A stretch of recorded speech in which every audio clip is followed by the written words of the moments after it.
But yeah. For if we ever do need it. Since we're all here, last week, you guys did some amount of, like, side questy type stuff.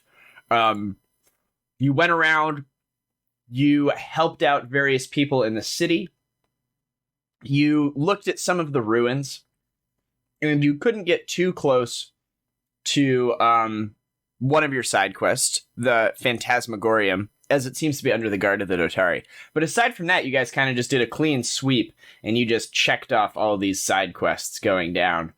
And now, all that seems to remain would be finishing decoding these documents.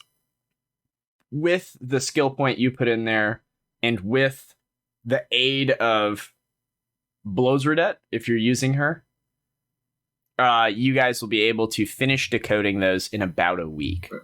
We also found that Strix woman. Did we want her to help? Or sorry, yeah, it was her, not Blosredet. It was the Strix woman, because you didn't want the tiefling, the imp involved. Yeah.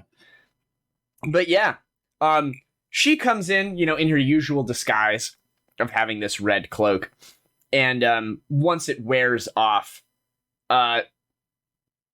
only Rexus seems to kind of shoot her an awkward glance, like having this weird bird woman in the lair with you guys.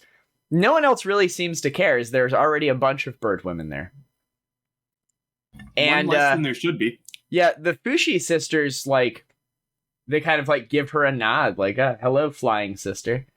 And yeah, over the course of like the next few days, as you guys pool your resources and finish decoding these things, you note that despite her more evil tendencies, she's at least making an effort to get to know these non-humans and befriend them to some extent.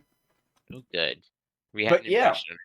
We did it, guys. So you learn 3 more key pieces of information. You uncover one, Rexus uncovers one, and the Strix woman uncovers one.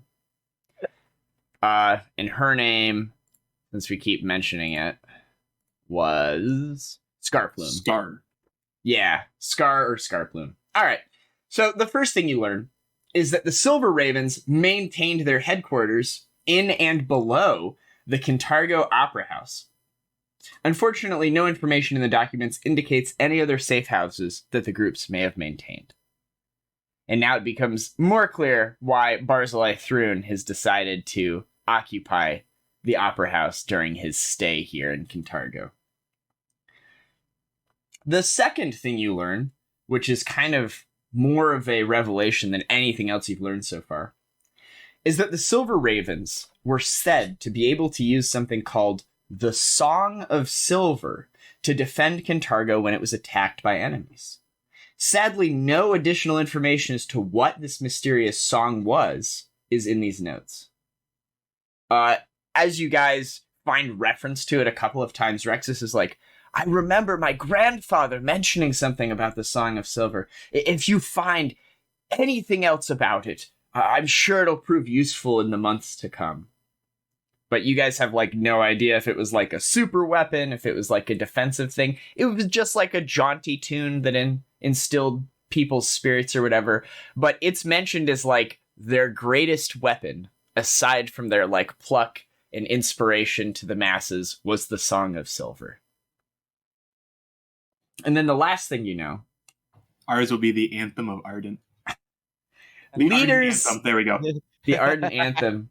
The last section you find speaks of how leaders of the Silver Raven had seen the proverbial writing on the wall. They knew House Thrun was likely to seize control, and had come to the difficult decision to surrender should this event come to pass, hoping to prevent Thrun from razing the city. Indications exist that the cache of treasure and documents hidden in the livery that you found that you've been decoding were intended to serve as a sort of time capsule should Kintargo forget the Silver Ravens with the passage of time. So it seems as if they knew their time was coming to an end, and they put aside all of their items and, like, valuable knowledge for the next generation of heroes. For you guys. So there you go. Yay. Yeah, once you guys had finished translating the documents, Rexus was like, I need some time to process this. I didn't realize, like, how deep my mother was involved in all this. and he'll like go back to his house, and you won't see him for like 24 hours. Is there anything specific you guys want to do during this kind of week of downtime that you have?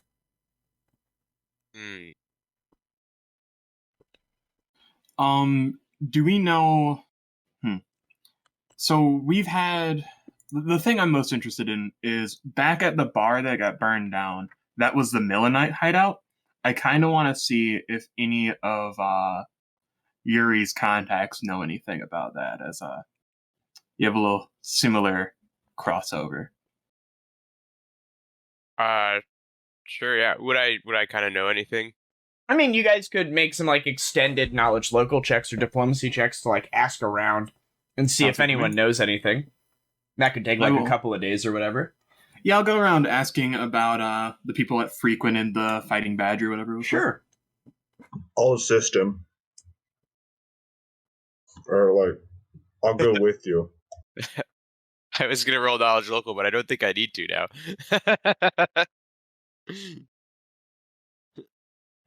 What a great way to start. Oh yeah. You guys that are asking around normally like don't find anything. Sezzix, though, during this week of downtime, returns to his underground roots, exploring the tunnels and things like that, and he's able to find a handful of rats that were there during the Night of Ashes. And as it burned, they describe men in like black armor that like stood outside and make sure no one could leave. And then once it was like fully engulfed and the screaming had died down, they left. And these rats kind of like watched it burn for a while. And then they describe a hooded figure emerge from the burning building, from like the broken beams as it had started smoldering, emerged unscathed as if the fire did not affect them. And they, as they left, they had a like bag with them, and they seemed to be like going through the wreckage as it was still burning, collecting trinkets and putting them in this bag, and then they left. And does the bag also look untouched by the fire? Yeah, it seemed like everything this person touched was like immune to the fire. And they'll describe this person in their white robes leaving the scene with like this Santa Claus bag full of stuff from presumably, people that had died in the fire. And the only distinguishing feature aside from the white robe they can tell you is that they had a forked tail. Thank you. I wonder which tiefling we know that worships Milani that might have been frequenting that bar. That's what I'm thinking too. I'm trying to figure out if Sezzix makes that connection or if he's too stupid. He'll definitely mention the Milani robes and ask you if you know any fireproof things. What your god teaches. Well, many abjurations can help in many situations. I think the best one would be asking Mr. Hayes himself, though.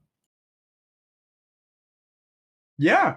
I mean, you guys certainly can. Do you want to head over to the Red Roof District and talk to your best buddy ever? Yeah. He's my best friend. I love this guy. We should probably first approach him by saying that we took care of the Red Jills. I think he would like that. But other than that, yeah. Yeah, Scar's cool now. Mm-hmm. Scar had a redemption arc. Even though Tommy wanted to kill her. Tommy wants to kill everyone. Just evil people. Yeah. So you guys head over to the Devil's Threads. It's been like maybe 18 hours or something since Rexus said he like needed a day. So you're still in your week of downtime. You find him there, behind the counter. He's wearing very like flowery robes today. They've got like lilacs on them. He's lit some incense. The place smells very nice, and he's wearing, of course, immaculate clothing. And once again, as you come in, he's like, "My friend Yuri, no! What have you done to this work of art?" He immediately begins like taking your shirt off and fixing it. as again it is ruined. I'm sorry. This must have happened when we took care of the red Jill problem. Yeah, there's like a giant burn mark on it. Yeah. It's like Can you fix singed. my color, please? Oh yeah. Good gods, it looks as if someone's. It looks as if you've been put through an inferno. Were you visiting one of the layers of hell, friend? It almost felt like it. Yes. Yeah, he'll gladly fix up your clothes. It'll like take half an hour or something to like replace the sections of fabric and do some new stitching. I've always wanted a tailor. Yeah, one of these days we'll have to get a real nice shirt that doesn't so easily tear. Well, yeah, such fabrics exist, but they are rare and pricey. But yes, what can I do for my good friends of Kintargo? So about time for your lunch break, right? I do suppose so. It is 7 o'clock at night, so yeah, it's about time for lunch. He'll close up momentarily. What can I help you with today? Well, my comrade here, Sezzix. He talks to rats. Literally rats. I'm sorry, that was impolite. I'll graciously bow. Mm-hmm. We recently took a stop at the Bashing Badger and found a lot of or I should say put to rest those who perished during the Night of Ash. It's quite grim what happened there. A tragedy. Truly. And speaking of fireproof clothing, some of those rats may have said a man wearing white robes and a flickering tail left there without an injury. I see. Well, I don't have any white robes that would protect you from fire, though you're welcome to look at my fine selection of kimonos from Kionin that I've brought in recently.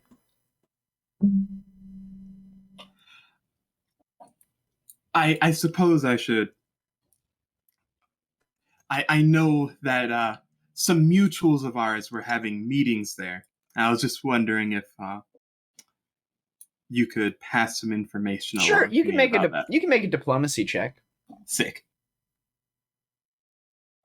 Let's go! Hey. He'll be like, I do believe that you are doing good for the city, but I'll need to reach out to I understand. some other people before I feel comfortable relating any information about any such incidents. From what it sounds like, though, this figure in white, you said they were dashing. I imagine this dashing figure was likely just trying to collect any evidence of, and he'll like get really somber and be like, anyone unfortunate enough to be caught in the blaze, so that their families were not persecuted for any crimes, perceived crimes they may have committed against House Thrun. It would be a truly brilliant, dashing man that would take that quest upon himself. It surely would, even though the fire sounds like it did not harm them at all, probably through a clever casting of some spells. He'll like examine his fingernails. I imagine the scars of that night will linger with him forever. Now, if you'll excuse me, I need a minute to myself. He seems to like be keeping his composure briefly as he excuses you guys, and he'll just leave the shop closed. You're pretty confident it was him, but he doesn't want to discuss it further at this time. That's perfectly fine. As he seems very distraught, as one might be futilely watching all of your companions burn to death. As you cast a spell on yourself that you can only cast on yourself? As you cast the only resist energy fire you have? Yeah. And you run out of channels as your friends burn to death? Mm-hmm. Yeah. Yeah, not good. That's a rough night. Oh. That's a real rough night. It's a real rough night in Kintargo, boys.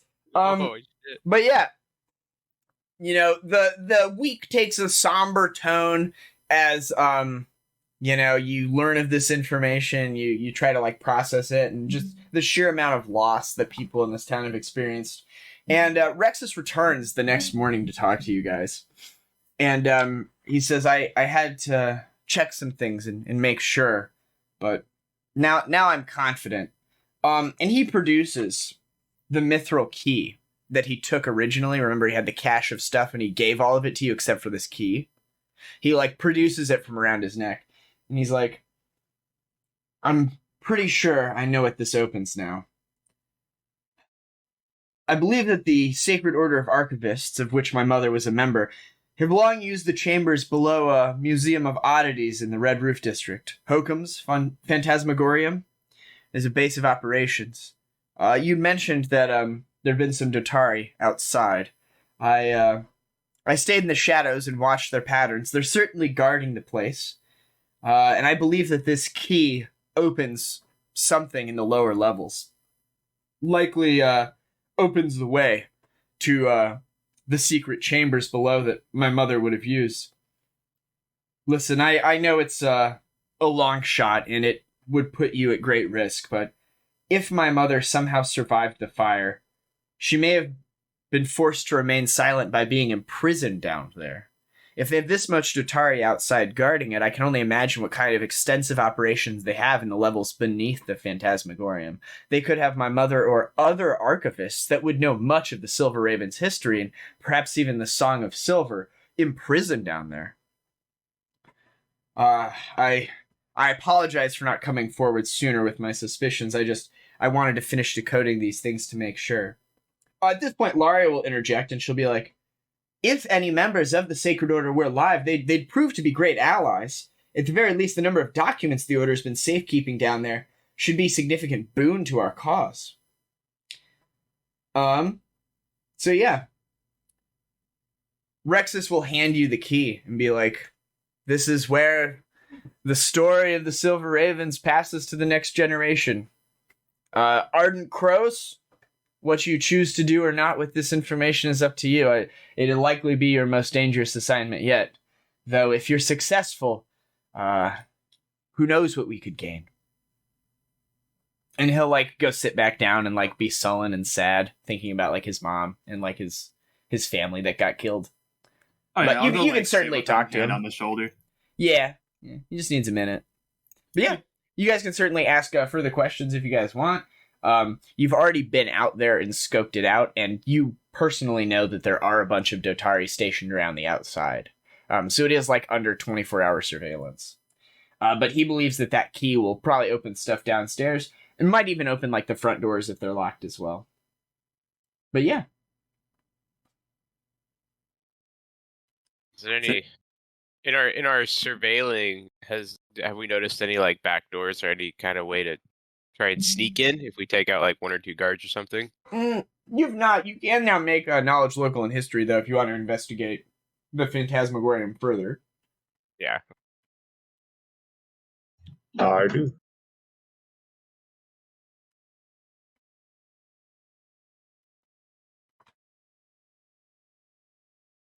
It seems as if outside there's only a couple of guards stationed at any time.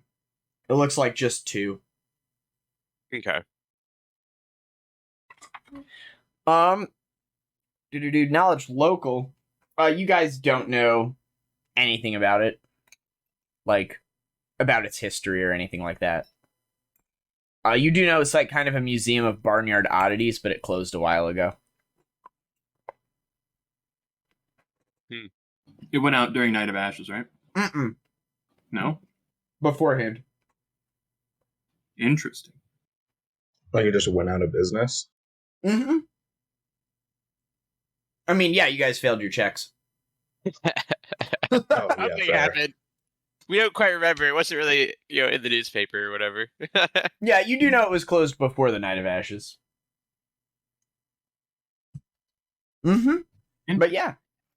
Anything you guys would like to do? While you've got your like NPCs you can ask questions of or whatnot?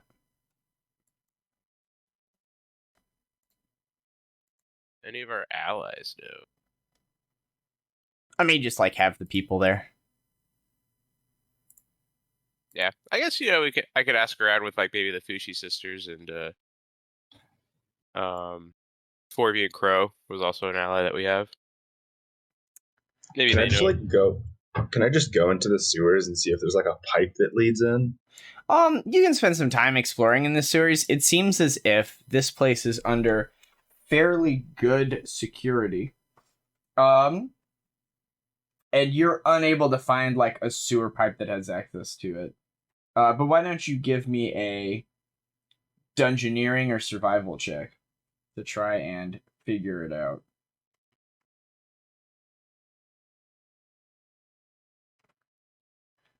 I'll see what you get, and then I'll tell you how close you are to finding anything. Yeah, you're unable to find anything. The best you can gather from like some rats that you come upon is that the area around there, if anything, it seems as if the sewers are diverted away from them. Okay. But yeah. There's a basement underneath the ground, maybe. Yeah, like there's sections of sewer missing thinking. where there would normally be sewers. I'll like share this information, and I think this is where their hideout is. But yeah, here is the Fantasmagorium for you guys to see from the outside. You've got a main entrance to the south, a side entrance to the east, and it looks like just some windows along the northern part.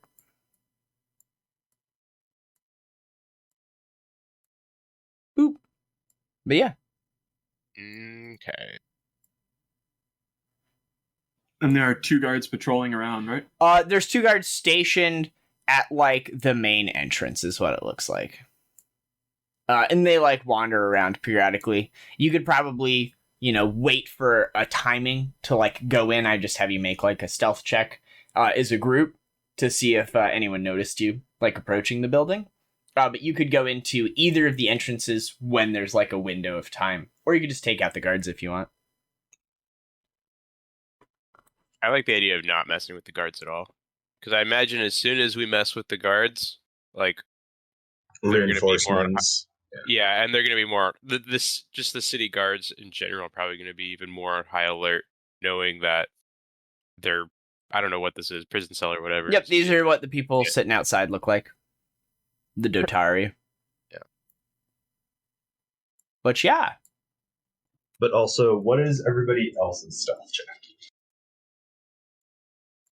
I'm just going to put you guys down on the map. You can put yourselves wherever you want when we get started. Goose egg. I have decent stealth. A big old 0 from Garm. Big old goose nice. egg. Nice. I don't have heavy armor, so I don't make noise. That's bad. I also have the spell Silence. Oh. So, before you go blasting, make sure I put that on your gun, alright? Yeah. I remember funny. you taking that. In my other campaign, I'm a big paladin with like super heavy armor. And so everyone, when we do a group stealth check, they do like really decent, and then there's me with like a 3. It's like, well. Fantastic. This game, though, much nicer. None of us have heavy armor. Yeah. I'm thinking side or back door.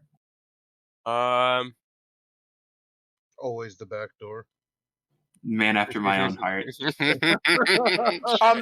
As you guys are like talking about this, and you're ending week 4 and about to begin week 5, the Fushi sisters will be like, I know that usually we stick to the shadows and things like this, and we'd like to continue doing that for you, but it sounds like you'll be infiltrating a structure that might be full of enemies. If you want to, we can use our expertise to try and gather some information for you. Mechanically, they can take the covert action check. With a DC 15 secrecy check, your team of spies can scout out the Fantasmagorium and provide you a report of what types of creatures you'll encounter here. Oh, okay. They wouldn't necessarily be able to get to the lower chambers, if there are any, but they'd be able to like basically reveal this whole first map and tell you where enemies are. That's an action they could take. Also, as you're chatting about it, And I believe the imp is still in your presence, though you're choosing not to use her services. Yeah, she's just hanging out. She will say, well, that's one thing you could do. And the imp will be like, or, listen, you're going to go in here. You're going to create a big amount of noise at some point. Let's be honest. She, like, flies over and, like, puts an arm around Sezzix, like, come on, silence us, what, 12 seconds tops? My boy here's going to fire off that cannon. Boom! And it's going to make so much noise. And all these Asmodean fuckers, they're going to flee out into the streets. Here's what I could do for you. You give me a night. You come with the contract. We'll go sit out there just so I'm in range of it, you know, because I have to be. And I'll set up a beautiful trap. And when they run out one of the doors, boom, it'll kill them all. You could know something or you could do something. Action is better than inaction. And she'll point at the Fushi sisters. Bird brain. And they'll be like, get out of here. And they'll like swat at her and she'll like go invisible and fly away. Oh my god. Mechanically, with the DC 15 secrecy check, she can set a trap. The first time a group of Asmodeans attempts to leave the building, the group triggers the trap, causing containers to explode and deal damage to them. So if you would like to, she can set up, like, a bomb. That's like borderline terrorism at that point. Yeah, that is terrorism. That is absolutely terrorism. But we are technically terrorists. What kind of rebels do you want to be? That's, yeah. Do we want to stay secret or not? You also Garm, like, you also don't have to do either of these. wanted- These are just new actions that you can take for this scenario coming up. Oh, I definitely think we should take at least one of them. Let's group vote. Yeah. You can take both. Sushi sisters. I also like the Fushi sisters because they Yeah. don't involve firebombs. This city has a really bad history with I firebombs. can make it a frost bomb, okay? Like, you have so many problems against fire. Yeah. It's not the fire. That could be or our the symbolism. We use frost bombs to put out their fire. There we go. Come on.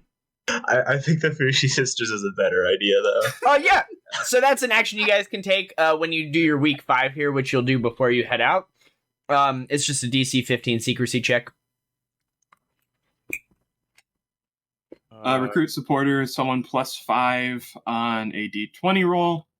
We need a 13. You get +6, but I believe that's your roll, Sezzix.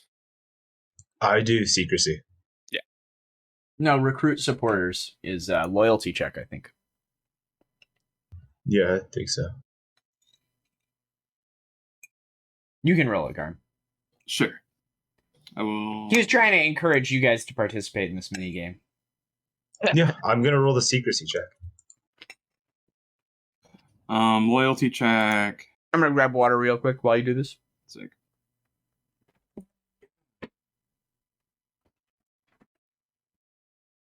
We get some more too.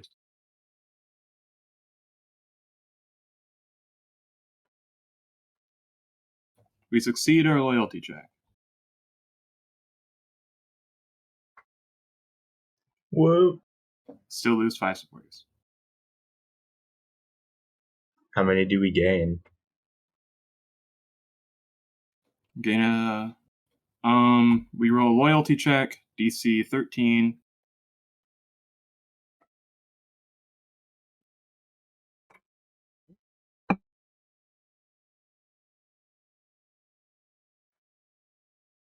All right. You get it all sorted, Garm? Just rolling some dice. Cool. Oh, nat 20. Let's fucking Nice. go.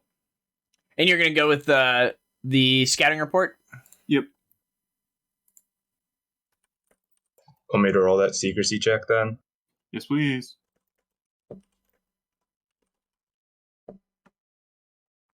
You Good thing succeed. it's so hot. The Fushi sisters report. One of them will be like, there was someone in robes, definitely gonna fight a cleric. And someone else would be like, there was a bunch more in robes, but they didn't cast spells. I bet they're monks. And then the third sister will be like, there's some zombies. And the other two will be like, what? They're like, no, there were zombies. There's a bunch of zombies. I don't think that's right. It's definitely right. Between them, you believe you're going to fight at least 1 cleric, 4 monks, and 5 zombies. Furthermore, you see the entire map of the first level, which is the actual useful thing. Do zombies have a resistance to anything? Bludgeoning. I'll blow up zombies. Probably necrotic. They have resistance to Positive bludgeoning. You have to do slashing damage to them to do full damage to zombies. Oh, so my punches do half damage? Correct. Oh, that's Mm-hmm. What do bullets count as? Bludgeoning Oh, and you're piercing, I believe. So would they get reduced? I think they're bludgeoning and piercing, so yes, they would do half damage. Or Okay. they'd be reduced. Whatever. 5 less. We So have one worse- action remaining. Hey, Cobra. Yeah. So we're like running out of things to do in this. Would you mind if I change you over to the recruiter? Go for it. Sick. I will spend the third action changing him over to the recruiter. Sure. So, what door do you guys want to try? This week we do have an event chance. Ooh. You want high or low? We'll take low. 26. You're good. No event last week. Did we have an event last week? I don't remember. You did. Okay, then yep, we're good. I mean, you'd have to have an event chance of like 70 or greater, Oh, okay, yeah. because I got a 26. Oh, I did say higher is better, didn't I? You said lower. You said we take low, Garm. Okay, now I'll take your word. I mean, it's what you said. Yeah, I have no idea what I said. That's what I'm saying. I have no idea what I was talking about. Watch the YouTube video next week. You'll see. Cobra, Oh my God. Tommy, how are you recruiting people as you've become the recruiter now? Any method required. Okay. So put jumps in the closet. If it's so Call the required, glory hole in for a good time. Call the ardent crows for a really good time. look, for a small deposit of semen, you could join our great rebellion. Why are you a semen demon?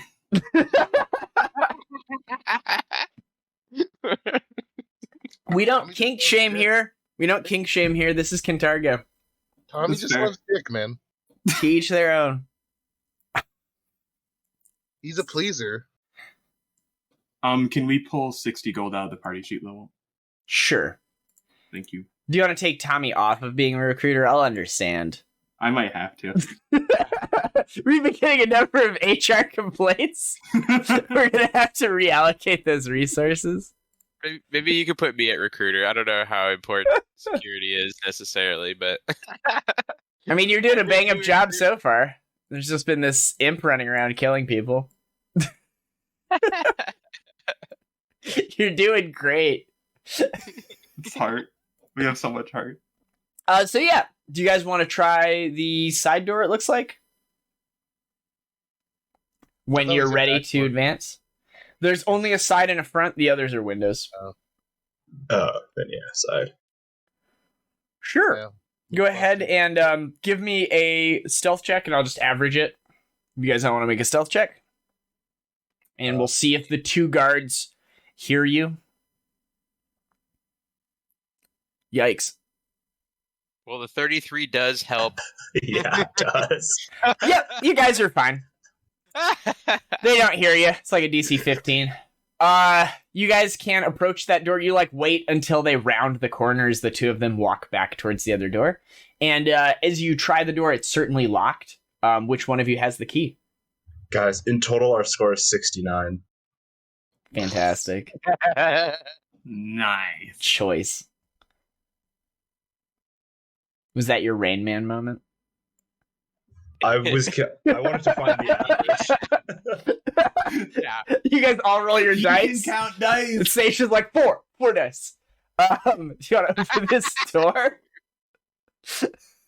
Who has the key? Which one of you fucks has the key? Sure. One I'm of the a frontliners. frontliner. I'm a frontliner. I have the key. Sure, Yuri. Are you wearing it around your neck? No, I imagine I have like pockets. All right, you take it out of your pocket. You unlock this door. This next zone here opens into the Emporium. This room's shelves and displays are more akin to those one would find in a storefront than a museum. While the shelves are relatively empty, what rubbish remains on them further supports the conclusion that this was once some sort of shop. 4 long tables in the middle of the room seem to have seen more recent use, their surfaces cluttered with papers and objects. And there are some folks in here. Oh, good. Yeah, you like open the door and these guys see you. They're like, huh? And you're like, huh? They're like, oh, you guys can roll initiative. These seem to be 4 gentlemen. They are wearing simple robes. Some of them have like quills. They are in the process. They've got these big ink files and they have documents and they're taking the black ink and they're just like lining through pages of texts. And other books are like in a large pile next to the equivalent of like a 55-gallon drum that has like a smoldering fire. They seem to be in the process of like redacting a lot of books. Oh, fun. Yeah, and upon seeing you guys, they will certainly... Let me rest everyone. They'll certainly roll initiative. All right. You see them. They see you. A couple of them go first. This first guy here will move up to like here and enter a fighting stance. He like goes to square off against you, Yuri. Oh my gosh. The other one will move to here and do the same thing. Caerrat. I'll cast a spell back here. Sure. What are you casting? I'll cast Silence on Sezzix. Sure. I will step just out of range of it. Have you guys ever seen Indiana Jones? I'll pass my turn. You are still in range of it. It's 20-foot range. Very well. There you go. Yuri. Well, we're gonna Rochambeau. He's got his fists up. I got my fists up. I'll walk up to here and I'll attack him. Dope. They'll each attack you with their ready to action. Yeah. A miss and a hit. Give me a Fortitude save. DC 11. Ooh. You take 3 points of damage. You're not stunned. Go ahead and take your turn. Yep. The stunning strike or whatever it is. Yep. I will retaliate back with my fist. Yeah. You totally hit this guy. Got him. Roll it up. Yes, like the two of these guys ready up to fight. You run in, they both lunge at you. You like let one hit you in like a non-vital spot and then like trap his arm and just uppercut him. He seems pretty severely injured with 8 points of damage. Jeez. Yeah, you brutalize him. Number 4 will go. He will run over here and like jump on top of this desk and then do like a flying kick and try to hit you. Yeah! He misses. He like sails past you and crashes into the ground. Sezzix. If I 5-foot step to here, I can see them, right? Yeah. Okay. Sorry, Caerrat, I had to put you back in so that It's I could all good. actually shoot them. I got out of it to talk shit. Oh. And then I will shoot my now silenced gun, I guess. That'll hit. You are not in range of point blank shot though. 2, 3, 4, 5, 6, 7. Is that a 13 then? Yeah, it would have been. It misses. To touch AC, 13? Yeah, they're monks. Oh, yeah. That makes sense. Yeah, he just like dodges out of the way. Woot woot! We're in it now. I got a chance, Garm. You lie. Yeah, this one will come up to here and make one attack. As they begin engulfing your friend. He will not stunning fist you. You seemed pretty resilient to that last time. You're just kind of getting mobbed on, and eventually some of these blows are going to start connecting as you take 4 damage. Tommy. Just the usual I'll stand barber roll. here and take a power attack. Yeah, you like come around the corner and you see your buddy just getting like beat up by 4 dudes. You note that they're not wearing armor, and your scythe will probably just cut through them like butter if it connects. Oh yeah, certainly hits. First one. There's no resistance on this. That guy is horribly wounded. Oh, you attacked 4? Oh, he didn't take the damage from Seishi. He is in fact staggered as you drop him to 0 hit points. You like swipe at him. He manages to like dodge out of the way of the fatal blow, but like you've more or less like cut his gullet open, and he's just like holding his intestines closed as he cries out in pain. Sear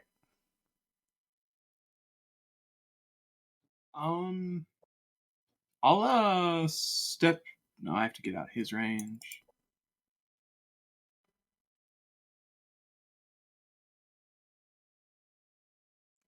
I will step to. Is this out of silence? Is that okay? Yeah, that's out of silence. You're fine. I'll bless. Cool. +1 to hit, boys. Sounds good. The doors to the north will open. These doors right here. And you will see a gentleman standing here. He seems very put out. You see this guy. Oh, he got As crazy eyes. the sounds of combat have drawn him into the fold. Yes. He's very upset. He opens the door, sees you guys, kind of takes a moment to digest what's happening, and he'll be like, enough! He'll cast Hold Person on Yuri. Go ahead and make a will save. Oh no. DC 15. I think that's my worst one. Yup. +0. Let's go! Let's go! Oh shit! He's like, freeze! You manage to like shake the effects off. You like begin getting like drowsy, and your joints begin locking up, and you like shake them off. He gives you a grimace. He's like, oh. He'll gesture with like his mace. Beat that one to death. They'll go. They'll do as they're told. They will beat you to death. So one will 5-foot step to here. He'll flurry of blows with flanking on you. Ow. This is gonna hurt. Maybe. They rolled. They have +2. Oh, they both hit! Yep. Let's go! Damage in. While it lasts. Getting his licks in. Asmodean Redactor 2 will go. Oh, that was 2, so 1 needs to go. I can't get flanking, but I was told to beat you to death, so I'll attack you twice. Ooh, a nat 20. Oh, does not confirm. Does not confirm. They just start kicking the shit out of you, putting the boots to you medium style, as they say. Yuri, this might be the worst beating your character's ever taken. Period blows is -2, yeah? Yep. Okay. You have +1 from me. And +1 from you, so it's just -1 then? Yeah, there is a way to give yourself multiple attacks in there. If you make a new, or in the attack, it says number attack, you can put a 2 there. Yep. Then, or you'll want to make a new one for this, I'm sorry. For like, Brawler's Flurry. If you click the magnifying glass to the right, you can actually put in the -2 in there automatically. Oh, huh. Okay, I'll have to figure that out later. Sure, I can help you on break or something. Yeah. Okay. So we'll start. I'm gonna do Redactor 1 here. Uh-oh. At 20. Uh-oh. Confirmed. Okay, he's down. Go and roll your damage. Yeah, do it up. You can roll 1s, I don't know. So these start like beating the shit out. You just kind of like take your beatings, and you like kick him in the shin. And as he falls to the ground, like face first, you just like punch him right in the throat. You hear a crunch. He's just dead. His limp body hits the ground. Damn, I got him too good. Too good. I'm going to turn to my left and hit Redactor 4, who's pretty much wounded. Oh my god. Oh my god. God. Fucking A. Yuri is not happy with what's happened. It didn't confirm. It's but okay. You can roll your damage. Still, I think he's down. He's dead. Yeah, so like that guy was like holding his gullet together. You just like punch into his stomach and like rip out a line of intestines, and he just like falls back, and there's this arc of viscera. You're just like holding like Kali Ma style, like part of this guy's stomach. He's super dead. Yeah. The other two guys are like very concerned. Oh man. Sezzix, did you want a 5-foot step anywhere? Nope. Yeah, if I do another 5 foot down, then am I within 30 feet of 2? Yep, you are. Yeah. Then I will shoot him. You have one more round of silence. That will hit. It also should have been one higher. I forgot about Bless. You wing that one. Asmodean Redactor 3 will go. He'll 5-foot step up. He'll flurry of blows with flanking on Yuri. Time to put this rabid dog down. Isn't there a dead body there, though? Yeah, it doesn't count as anything. He stands on the corpse of his friend. He does not crit. He does minimum damage. Yes. Death of 1,000 cuts. Tommy. Can I take a 5-foot step and cleave? Cleave, they have to be adjacent to each other. Okay. So you could cleave Yuri. No. But you could 5-foot stepping it flanking if you wanted on Redactor 3. I'll use my action to duck. How about that? Would that work? Use my reaction to duck. Yeah.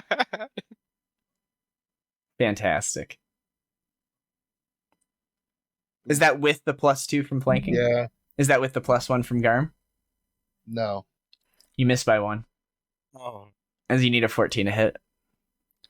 You put all your force into what would surely be a killing blow, only to miss because of it.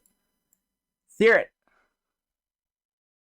Well, it's good to... You need to roll a 4 to hit them. we now know the minimum roll. Anything from you, Caerrat? I'm gonna walk to here, like just kind of scuttle along the desk or something. I'll channel. Sure. Yeah, you like scramble along the side to not be hurt. Aren't you level 3 now?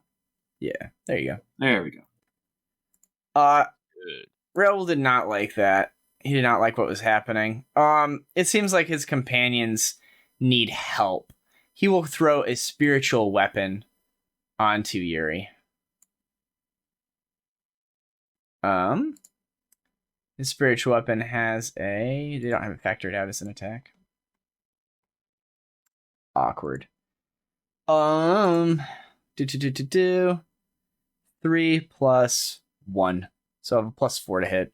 1 attack on Yuri with the spiritual weapon. Totes hits. D8 plus 1. 6 damage. You see a spectral mace appear, Yuri, and just crack you in the skull. As a move action, he will then channel some sort of divine power and make a copy of himself in his square with the copycat ability. So he has a mirror image of 1. He'll take a 5-foot step forward. That's his turn. Asmodean Redactor 2 will go. He's got the flanking still. I'm coming for you, Yuri. Gonna beat you down. Undoing all that hard work. Yo, let's go. He will then 5-foot step to here and be done. Yuri, on your last legs. And there's now this spectral weapon harrying you as well. Mechanically, it's just a spell. You can't attack it. It just attacks you every turn until it goes away. Can spectral weapon move? So, like, if I were to move, do you have spellcraft? I don't think so. You have no idea how this spell works. Don't worry, I do. That's good. Well, Garm could make a spellcraft check and tell you how it works. I think Garm will just heal me, right? Like, Probably. That is my plan. yeah. Gosh. My goal is to prevent death. I'm gonna hit. Let's see. Obviously, number 3. Let's do number. I'll do Fury of Blows though. Yeah, do it. -1. Boop. And you have flanking, so another +2. Oh. Okay. Yeah. So actually +1. I like that. Yeah. Do you want to do any dirty tricks or just damage? Nah, just damage when there's a bunch of enemies. I All might right. dirty trick the raw guy there. Yeah, do it up. You hit. You have another attack do. as well. I'll do damage first and then do the attack. Yeah, you hit him as hard as you can. He like coughs up blood. He's still standing. He's like, I didn't hear no bell. Come on. You're bad to hear bells. Oh yeah. With that, he will certainly drop. He's not dead though. He's just bleeding out. All right. Sezzix.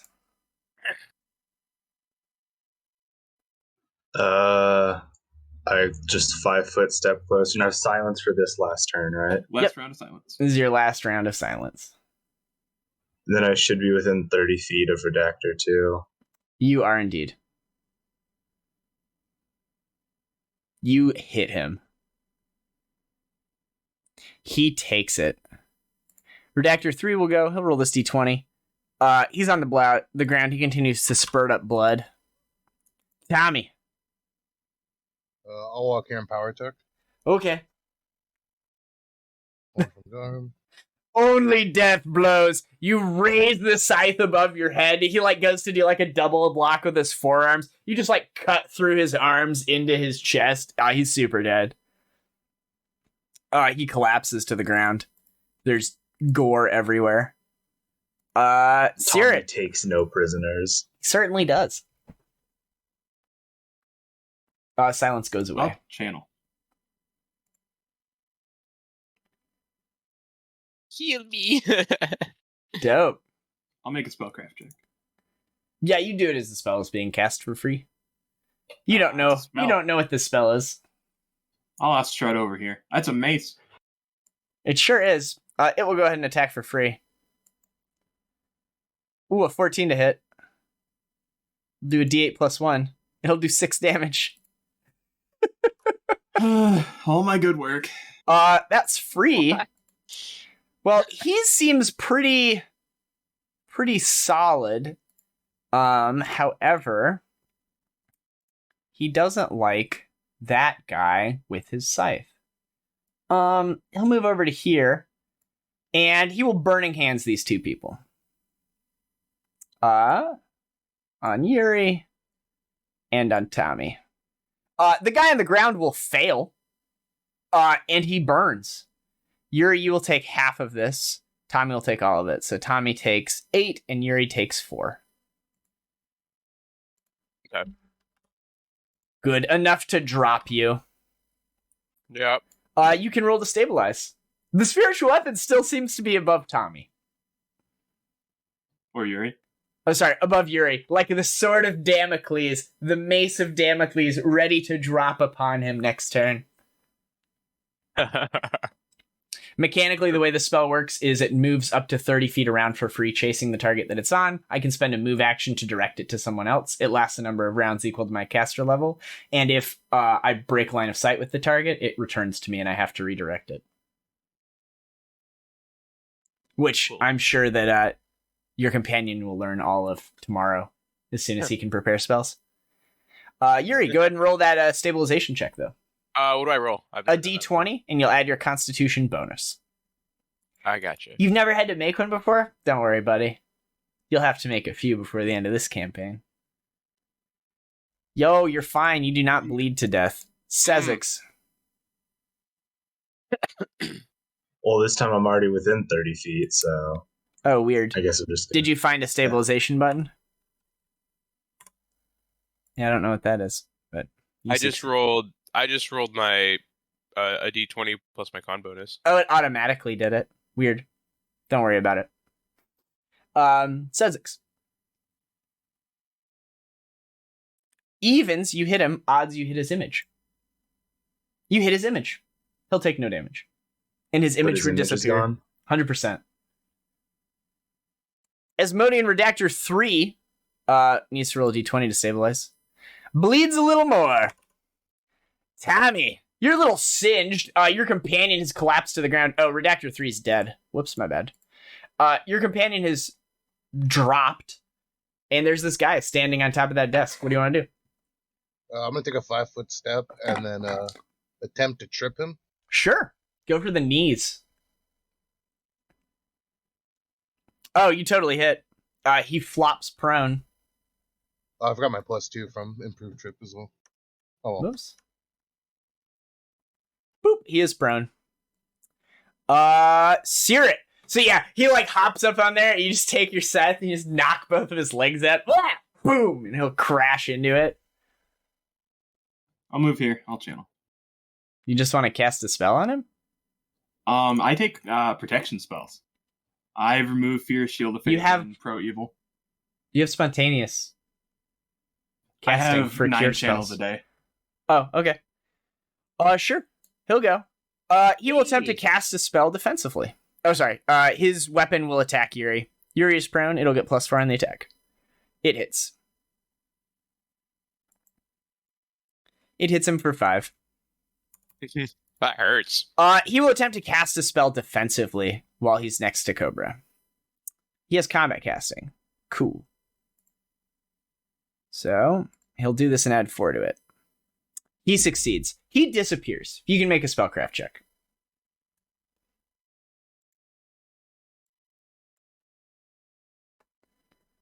He casts invisibility. He's still there, Tommy. Oh, so Probably. Yuri. To stand up, is it like half my movement or something? It is a move action to stand up. Okay.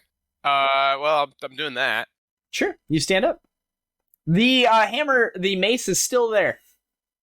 The mace is still there, and I have a potion. Yeah, I'm gonna do cure moderate wounds. Yeah, it'll take an action to retrieve it and then an action to draw it. And since you took, so you could stay on the ground, draw and drink, or you could stand up and draw but not drink. Okay, I will stay down then. Yeah. Okay, and draw and drink. Draw and drink. Yep. Yep, roll it up. The potion itself doesn't tell me. Is it cure mod or cure light? Cure mod. Boom, you heal for 9. Cool. 2d8 + 3 for cure moderate wounds. Yep, I did it. Sezzix, you're up. So the dude just kind of disappeared. Your companion tells you he cast invisibility. And he's tripped, so he's probably still right where he was. Potentially. He spent a standard action and still had a move action left for his turn. But the move action to get up.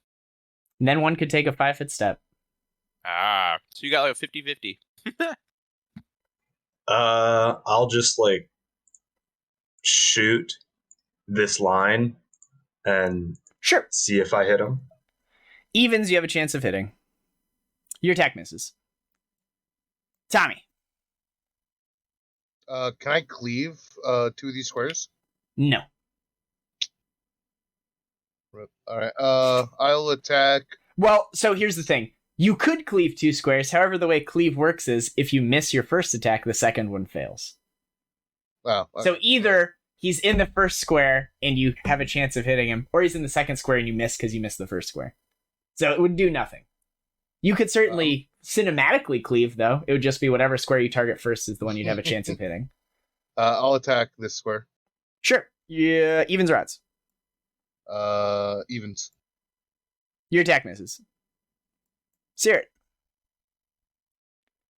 Yeah, a bullet whizzes by. Your scythe crashes into like the wood there. I will delay. Okay. The weapon attacks, and then it will disappear. The weapon hits. Does 5 more damage. Chipping away. Owie. It now disappears. He will read his morale.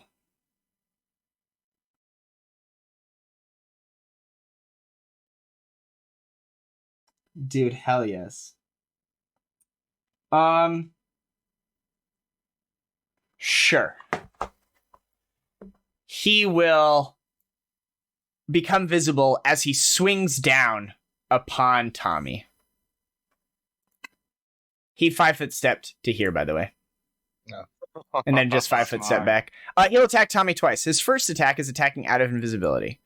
So, against your flat-footed AC. Ooh, I'm also attacking from above.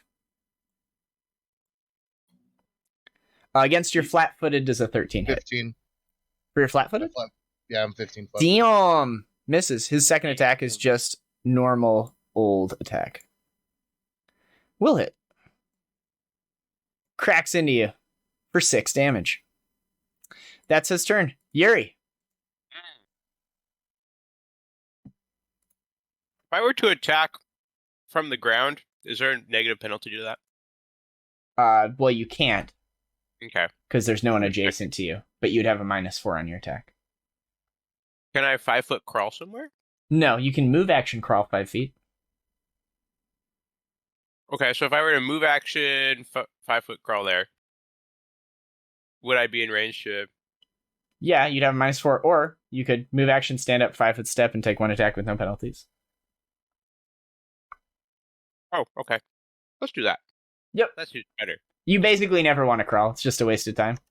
Yeah. Boop. Go and make your attack. Sure. Unless you have monkey style, then it allows you to attack from prone with no penalties, and you move 30 feet while crawling. Well, I don't monkey around, so.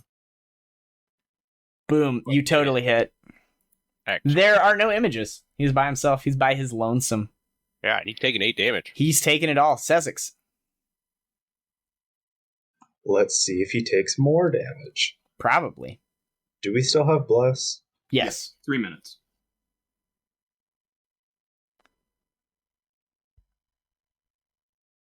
Haha. It does not matter. You hit touch. Go and roll damage.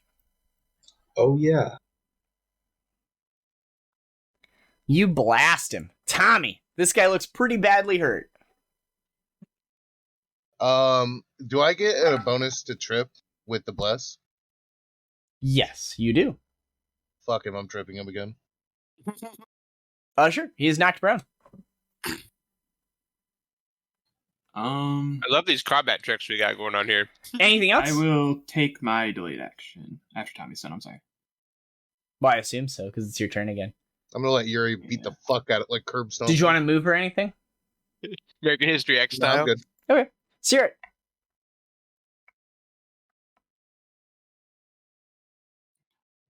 I will move.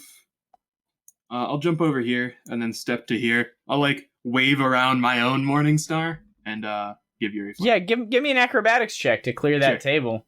Clear that table. Srot about to do some impressive work here. Dude, he does some Yeah, parkour. dude. He parkours over the table, lands yeah. it. Go ahead and make your attack. Eh. I mean, he's prone. +4. 15 will. Oh, with flanking? So a 16? 17? 17 total? You can't keep adding numbers. 17 total. 4 from prone, 2 from flanking, 1 Misses. from bless. Rip. There you Womp womp. He will go. He'll cast a spell defensively. He succeeds. He'll cast Burning Hands on these 2 people that are standing next to him. go. Reflex save from Yuri. Reflex save from Tommy.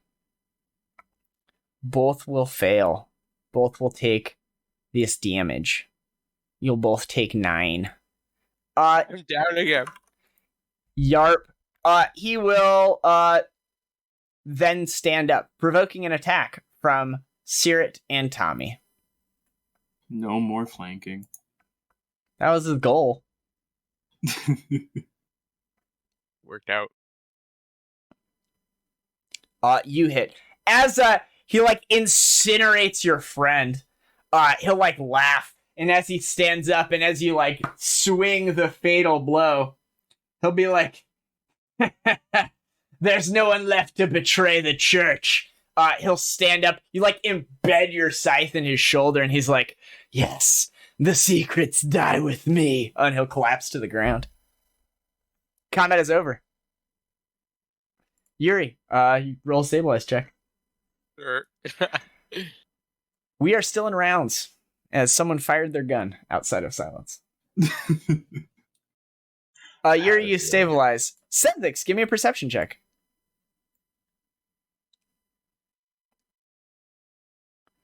You Nope. do not hear or see anything. What do you want to do on your turn? I'll just head inside. Sure. Just come like sit up on this table as I wait. Close the door. Yeah, that is. I will actually close the door behind me. Sure. Your gun is unloaded. I would have reloaded it after I shot. Okay, so you're gonna move to here and then close the door? Yeah, I can do that. Okay, your turn ends. Tommy. Sorry, we're still in rounds is the only reason I'm being Yeah, no, you're more fine. accurate about what's happening. Yeah, I don't know mechanically what I needed to do there. You need to be a really shitty prestige class to open or close that door as a swift action. Otherwise, it's a move action. Okay. If only you were a shield marshal of Alkenstar. Tommy, yeah, you're standing over the corpse of this guy. It's spurting blood. What do you want to do? Your friend is on the ground. He's also spurting blood. I don't have any potions. You I think it's pat more him. my flesh is like been burning. Yeah, I told everyone to take a cure moderate wounds. He drank it. I Oh, took my that cure makes moderate sense. wounds potion. But that doesn't mean Cobra would have his. No, I used mine. Though, effectively, you guys don't know you're still in combat, so, like, you probably wouldn't, like, burn your potion when you know Caerrat can just heal him. I'm gonna channel on my turn. Yeah. Okay. I'll step here. Just Please to, stay near us. I need to be within 30 feet of everyone. Oh, you're 25 feet away. You're fine. Sure, Caerrat. You... Would you believe it? Hallelujah. We live again. I'll Okey-doke. channel. I'll close these doors. I'll pass my turn. Hold on a real sec. I'm going to roll these dice here. Okay, they'll show up at the end anyway. Cool. Did you stabilize the guy that's bleeding out on the counter? I didn't this turn. I will next. Sure. Yuri, you're on the ground. Move action to get up. Sure. That's how that works. I like how it does like 45-degree turns. It takes forever. Okay. So I have an action left. Yar. I guess I'll draw my Cure Light Wounds potion that I have. Okay. My action. Sezzix. I'll just come sit up here on this table and kind of wait. Sure. These doors will open. See a couple of Dotari. One opens the door and is like, "Intruders!" and like grabs their little whistle and blows it. The other one will draw their longbow and fire a shot at Yuri. As Yuri's standing up and catching his bearings, an arrow hits him in the throat. Boom. Ugh! That guy will then take a 5-foot step forward. Tommy, the fun hasn't stopped yet. I just got up. If only there was a trap, they would have opened the doors and just exploded. This is as far as I can move. Couldn't You could charge if you wanted. Yeah, do it up. What's the bonus to charge? +2. And I still have bless. Yep, +3. Yikes. You bastard! Yeah, this guy's in the process of like switching weaponry, and you run him through with your scythe. He's still alive. He looks very badly hurt. Searit. How bad? This guy looks like he's bleeding pretty bad, huh? Mr. Yeah, Rawl. yeah, he certainly had a scythe put into him. Yeah, hopefully he lives through this combat. I'll channel the party again. Sure, would you like to channel that guy on the ground? Nah. Okay. I mean, for what it's worth, he probably doesn't have a constitution score greater than 12, so you always have a chance of waking him up. That was my thought. He'll go. He seems to bleed some more. Yuri, you're up. So I have potion in my hand. What is it? Just my action to use the potion, and then I still move back. Correct. Okay. Yeah, I will use that action to use the potion. What do I roll for that one? Cure light wounds. 1d8 plus 1, I think. Yep, you heal 2. Boop. Ah, yes, the lowest roll. I mean, you probably were in the process of drinking it, and it got like knocked out of your mouth as this arrow hit you. Yeah. Son of a bitch! In my fury, I will go up to the archer that shot the arrow at me, and that'll be my move action, but I think that's it. I'm tapped out. Sezzix, there are 2 of them standing. One looks near death, and the other looks healthy. I will shoot the near death one. Because Sure. I don't do that much damage right now. He dies. He had 1 hit point. Sorry, he's dying in case Garm wants to save him later. I already killed 4 of them. That guy drops. He will, this one's tweeting on his thing. He draws his mace.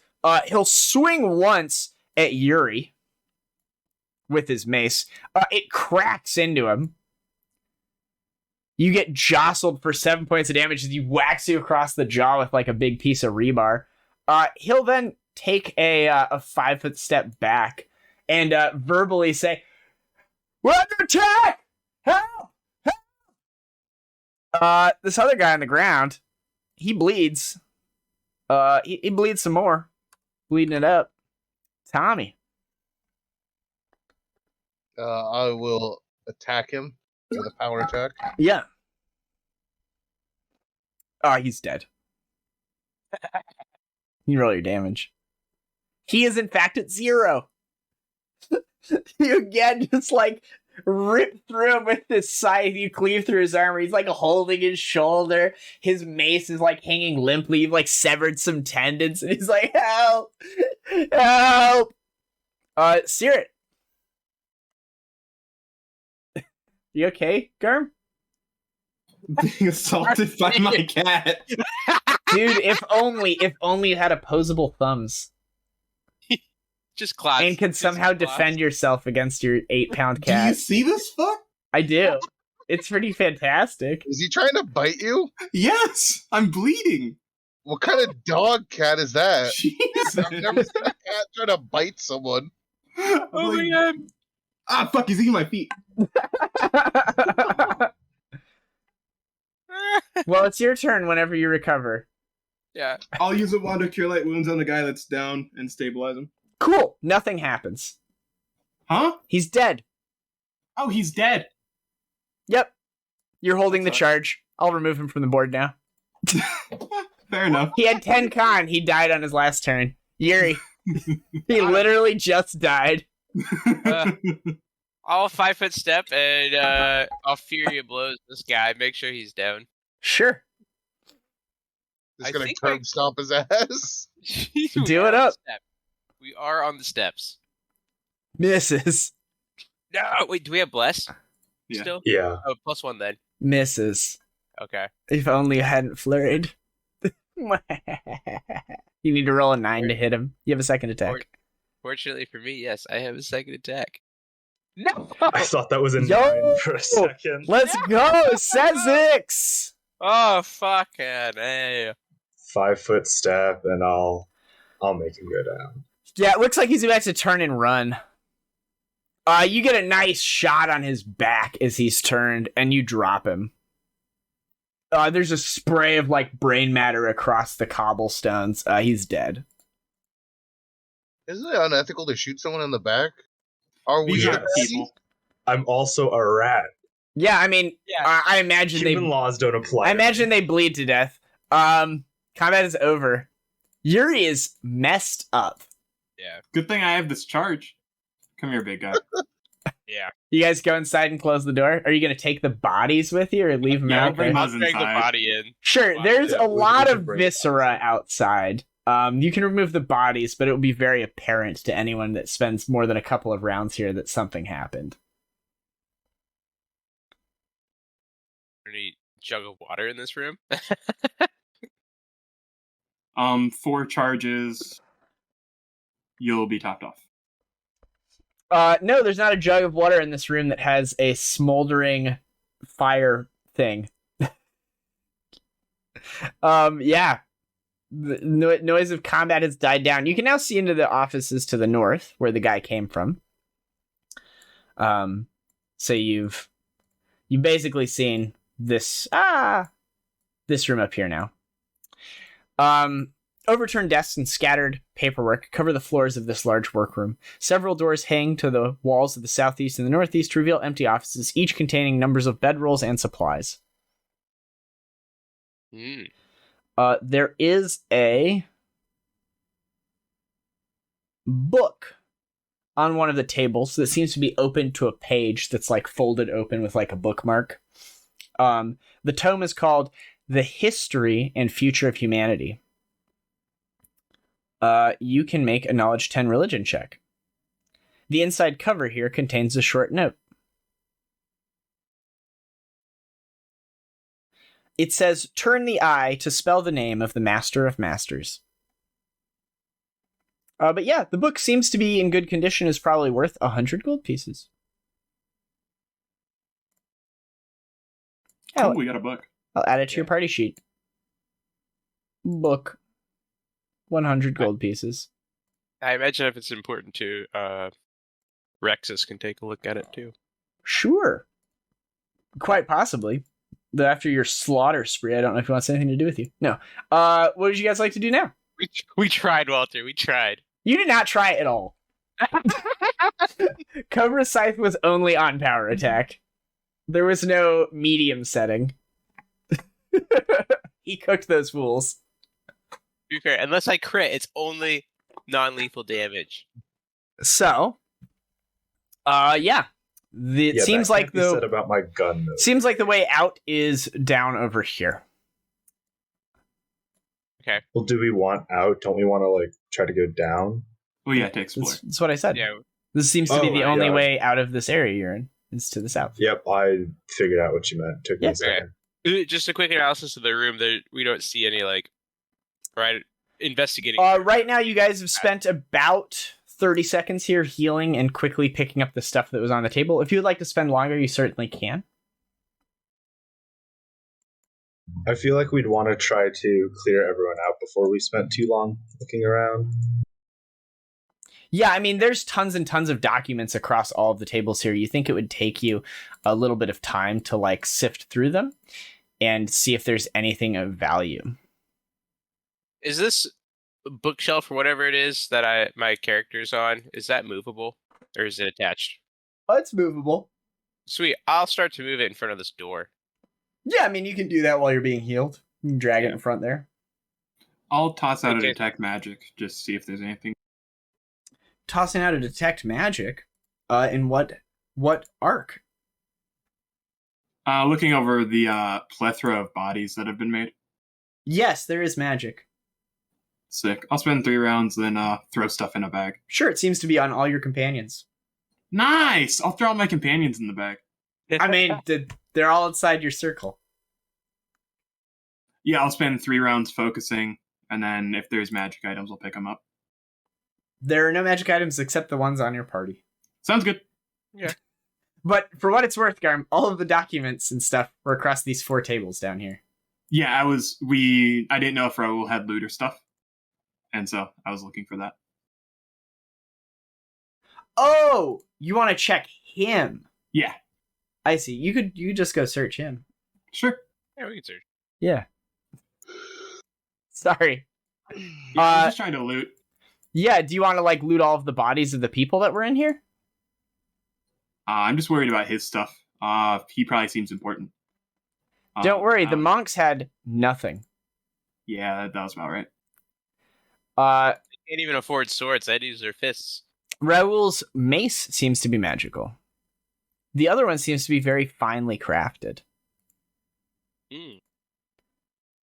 I imagine you guys just strip him as usual and throw it all in a pile to search later. Yeah. Deal with it later.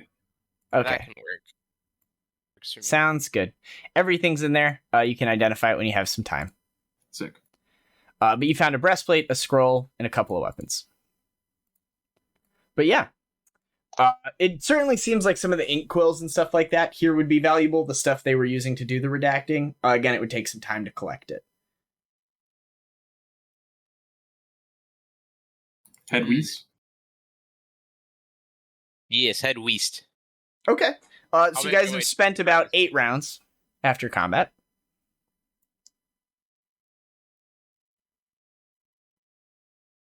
Sezzix, are you joining the group as well?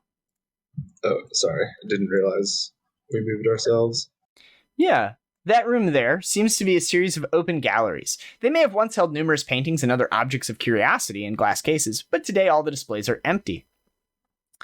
There are some weird things here.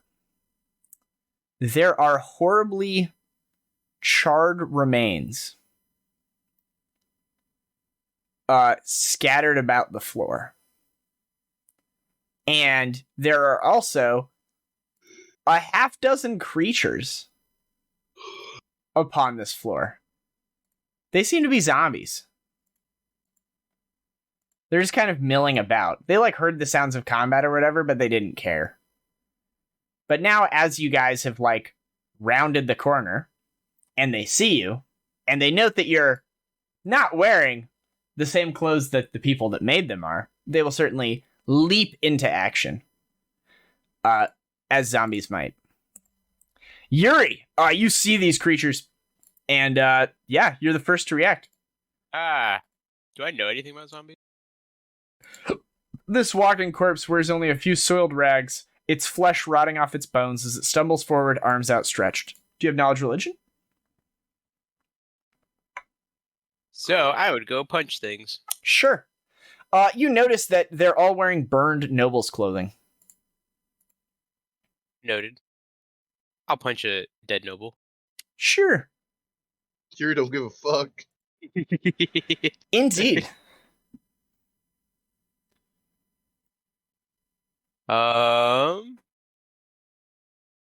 Grab that one. Easy hit. 21 hits. Ready for that half damage. It takes half. Excellent. Human Zombie 2 will go. Ah, there's a person next to him. Whiff. Yeah. Human Zombie 1 will go.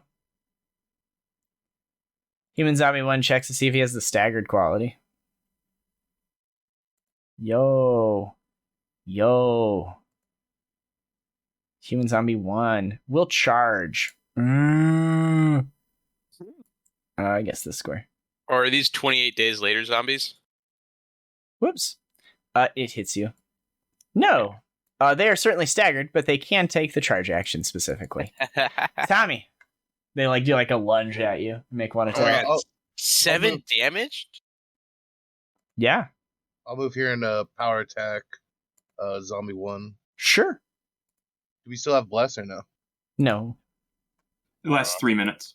Oh, We yes. spent 9 rounds healing up. We have 15 rounds of bless left. No, well, I hit anyways. Would you like to cleave into the next one? Isn't that Yuri? There's one adjacent to it. Oh, then yes. But Yuri is adjacent. Oh, they have to be within your reach. Womp Yeah. womp. It'll miss. Yeah, you can't cleave then. But they are adjacent to each other. If you were standing where Yuri was, you could cleave. Yeah, I was gonna say I don't want to kill Yuri. Which one is that to? Human Zombie 1? Yeah. It takes all of it. It's destroyed. Hell yeah. Because it's a slashing weapon. Human Zombie 4 will go. It'll charge you. Scythe is an excellent zombie weapon. That seems to strike you. Weapon too.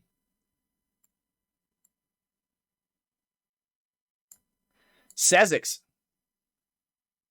I will take a shot at 4. Sure. Just knowing this will do nothing. You hit. They got no AC. It'll take no Damn. damage. Yeah. Number 3 will go. It will also charge Tommy.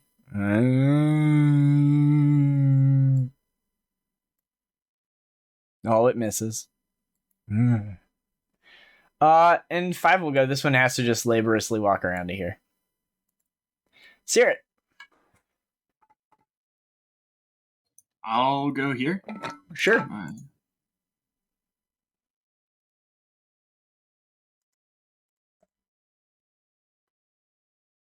I think one of them fails. What's your DC? DC 15. None of them fail. They'll all take half. As I rolled a 13, a 16, a 17, and a 20 on the dice. Oh. They'll all take 5. A burst of positive energy washes over them. They don't seem to like that. Yuri. Wow, I'll punch the one that I punched earlier. But I've got Fury of Blows. First one. Miss. Ooh, it's rough. I guess I'll try again. That's a little Yo, totally hits. for half damage. Less than half damage. How does partial resistance work? They have It's DR5. DR5. They just take 5 off of it. Oh, okay. It's just a raw number. Gotcha. Yarp. Yo! They get to slamming. Tommy. You can cleave 2 of them now. Yeah, I'm gonna Yeah. cleave. Cleave away. Oop. Misses. Oh, fuck. Anything else, Tommy? Tommy's like, I got this, boys, and his scythe just gets caught on like a tapestry and like tangled and shit, and he rips it off the wall. Fuck. I could just fuck Yuri and take a 5-foot step back, but I'm a man. I'm not gonna do that. I'm guessing the Please. +1 from Bless wouldn't matter either. Nope. I don't have it up right now. He does have it up. It does not help. Oh, okay. We have it for like, I think 13 more rounds. For 2 more minutes. 12 more rounds. Human Zombie 4 will go. It'll provoke from you, Tommy. It's going to charge Searit. It's rude. Didn't like that positive energy. I don't know why. No, that'll hit. Go and roll your It kicks damage. the shit out of me. It's getting attacked by Yuri. It gets cut in half as it tries to run towards you. Oh, thank God. Oh, thank Sezzix, God. you're up. Oh man! Save me! Save me, Tommy! You just kind of like catch it in the midsection and just bisect it as it runs towards you. Yeah. Sezzix, you're up. As I kill it, Sarah, I give you a little wink. Aw. You do think of me during these times. It's fucked It's up. a move action to draw a weapon, right? It is. Or a part of a movement if you have a base attack bonus of 1 or greater. I'll just shoot my gun. Okay. You hit. And then I do no damage. Oh. You do 2 damage. 3 and 5 will go. They'll just attack the people in front of them. Misses. Misses. Sear. That same thing? Yeah. The third one fails. First one's destroyed. Second one is destroyed. Third one's destroyed because it failed. Boom, boom, boom. They all go down. In a burst of positive energy, all the damaged ones just kind of collapse into piles of dust. Among the wreckage, you notice a bunch of soiled noble rags. Yeah. Combat is over. Could I do a knowledge local check to see what noble house they were from? Sure, it'll take you a couple of rounds looking through there. Take you 2 rounds. Go ahead and give me a knowledge local check. I think that's doable. I will as well. I'll spend the time healing. Sure. These seem to be nobles of House Victoris or whatever. Viticora. Rexus's house, and you actually find a pair of signet rings baked into the charred fingers of the bodies. There seem to be 2 of them, and you notice that they're both very similar, as if they're like a yin and yang to each other. And ever the romantic, Tommy will tell you that these are likely wedding rings. Oh, bitch. Yep. Seems as if these were Rexus's parents. Oh, that's unfortunate. Well, We can tell him they were put to rest now. Yup. We can just not say anything. he deserves to know. It appears they fled and have run away. Maybe they're still alive somewhere else. He deserves Just to know. like someone How's- grab the rings. Sure, you grab a couple of rings. Are you going to return these to him? Probably. Okay, I will not add them to your loot list then, so I don't have to remove them later. To the north, there seems to be some double doors to the west, but then straight ahead to the north, there's another room. Which way would you guys like to go? You guys have about a minute left of Bless. I'll come up to this door and creak it open just to see if I can see if there's any more like zombies or enemies within this like main sanctuary room here or whatever. Macabre taxidermy and menacing skeletons line the walls of this 50-foot circular chamber. A middling quality fresco of terrifying and fantastic beasts lines the domed ceiling overhead. Large double doors lie in the cardinal directions, and the doors basically opposite you are open. No enemies though?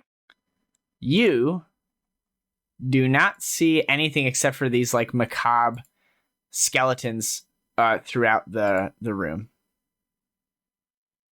Fun. As this is a like hall of curiosities. If you're even just peering through here, you can make a knowledge nature check. I don't have knowledge nature. Okay. Dungeoneering? Is this a dungeon? Nope. It's a museum. It belongs in a museum. But yeah, that's what you see. Okay. Yeah, I got nothing. I have no potions either. I'm out. Tapped out. I healed you 11. Oh. I don't know if that got taken care of, but probably not. I have a wand of cure light wounds. When we're out of combat, I'll do my best just to top you off. Yeah. It just takes rounds out of our buff spells to do that. Okay, that's good. I didn't see that earlier. Yarp. What would you guys like to do next? So you kind of like creak the door open, you see this, you don't see any immediate threats. And we know the layout, right? So we know that like if we were to go up north, we'd come around to those other doors. Yeah. Okay. Yeah, you see the full map. I'll do the same thing. I'll come up to this northern side here and just kind of peek around the corner and see if I see anything. Sure. Wax replicas of various politicians, folk heroes, deities, and creatures fill the room. Some laughably fake and others eerily lifelike. One in particular stands out. A depiction of a man dressed in a blood-stained professor robe. The figure wields a bloody surgeon knife in one hand. His face has been melted away into an unrecognizable waxen mess, save for a single glaring eye. The plaque below that guy reads, Professor Mangvoon, Temple Hill Slasher. You can make a knowledge, history, or local check to know who the Temple Hill Slasher was. I can do local. I will as well. Neither of you have heard of the Temple Hill Slasher. Garm, I'll allow you to make this check untrained at a +2 bonus, since he went to your school. Bummer. None of you know anything about him. Yeah. That's all you see there. Peering off to the left, there is a circular alcove off this hallway that cradles a lovingly maintained statue of a regal man, his arms outstretched and his chest adorned with a carving of a winged eye. You can make a knowledge religion check to identify that.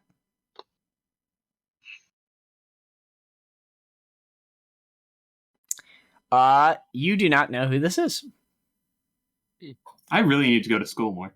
Yeah. You really just need to roll literally one better on any of these checks. They're both DC 12s. Jesus. Garm, 3 11s against 2 DC 12s. you're too busy partying with me, Seerrit. Yeah, he's a This bad is influence. nice. He's a bad influence on you, dude. Look, you've known him for what, like a couple of months? You've already been involved in like 17 murders. What?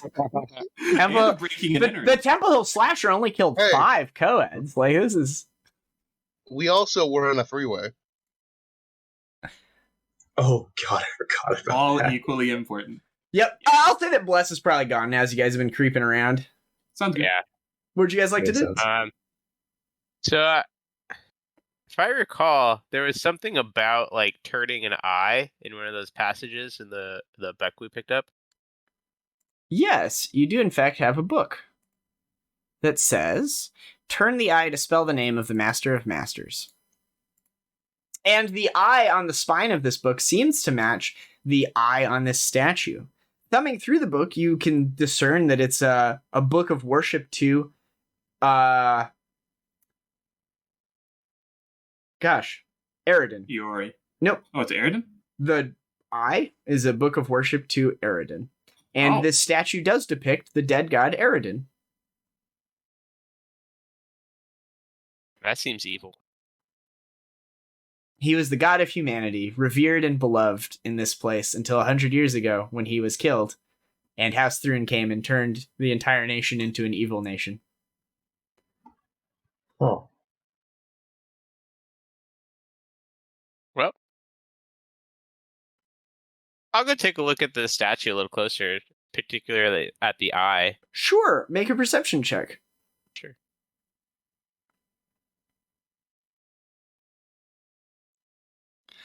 You believe, as you're specifically looking at the eye, that the pupil of the winged eye on the chest can be rotated, and that there are several tiny runes carved around the pupil's circumference. A single faint divot on the upper edge of the iris points to one of these runes. Does anyone speak Aslanti? Aslanti, that was in our other campaign. I have no clue though. Yeah. You don't know this language. I'll point it out to Serat. Serat, look what I found here. This eye. You guys already made me learn 2 more languages. I need time to learn a 3rd. Get to level 4, scrub. Oh. Indeed. Well, it looks like. Does it look like we could like press it or something? Like it's a button, basically. It seems to be a combination lock, like on a locker. Oh. And you can we try rotate to it just and like click it. inscribe it or like copy it down, even if we don't know what it means? Sure, you can write down what all of the runes look like. Wait, what language are the runes in? Aslanti. Okay. We probably wouldn't know that, but maybe Rexus would find it out eventually. That's what I was thinking. I don't think anyone you know speaks Aslanti. This language is like fucking old. It's like Yeah. Sanskrit or something. Precursor shit. Yeah. Mm-hmm. But yeah, you can certainly take some time transcribing it. I'll say it takes a couple of minutes to like get an accurate reflection of it. Sure. I gotta run to the bathroom real quick. Sure. Says Yuri. I'm gonna go find a corner and pee. You go over by that wax statue. He's gonna take a No, piss not going and near that creepy shit. easy. Just gets his dick grabbed by a statue. Jesus. So, what would you guys like to do? You've explored about half of this place. You've found a puzzle lock in a language you can't speak. Farther west, boys? Sure. Yep. You press on to the west. The Hall of Aslanti Translation. Oh, right here. They just do a full class right next to it. Plants, rocks, and hundreds of motionless specks fill the countless glass cases throughout this long hall. The preserved husks of giant insects and arachnids, including a 10-foot-tall spider, leer over the displays. A dead man's body, swathed in black and red robes and covered in welts, lies on the floor. This seems to be an insect zoo. You can make a knowledge nature check.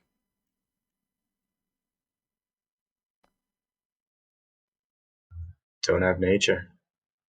Well, I don't have nature either. Just a bunch of city boys. Yup.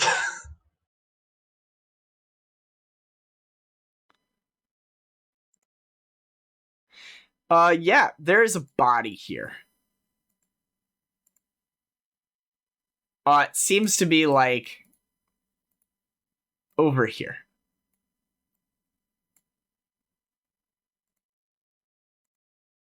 But yeah.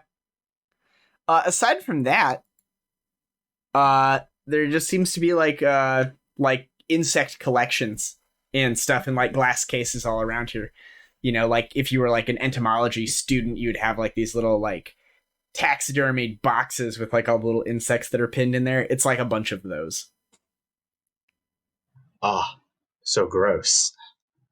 Indeed. I guess we gotta go look at the body. Yeah. Sure. I'll be specific and say the human body and not the bodies of the insects. I mean, don't think we're basically that every stupid. one of those brown squares is full of bodies of insects. Yeah, I'll avoid those. Oh. Well, as you approach this body, it seems as if an unseen force causes like the clothes to ripple and move, and you see a swarm of spiders emerge from within. Yeah. And within the swarm are some larger looking ones as well.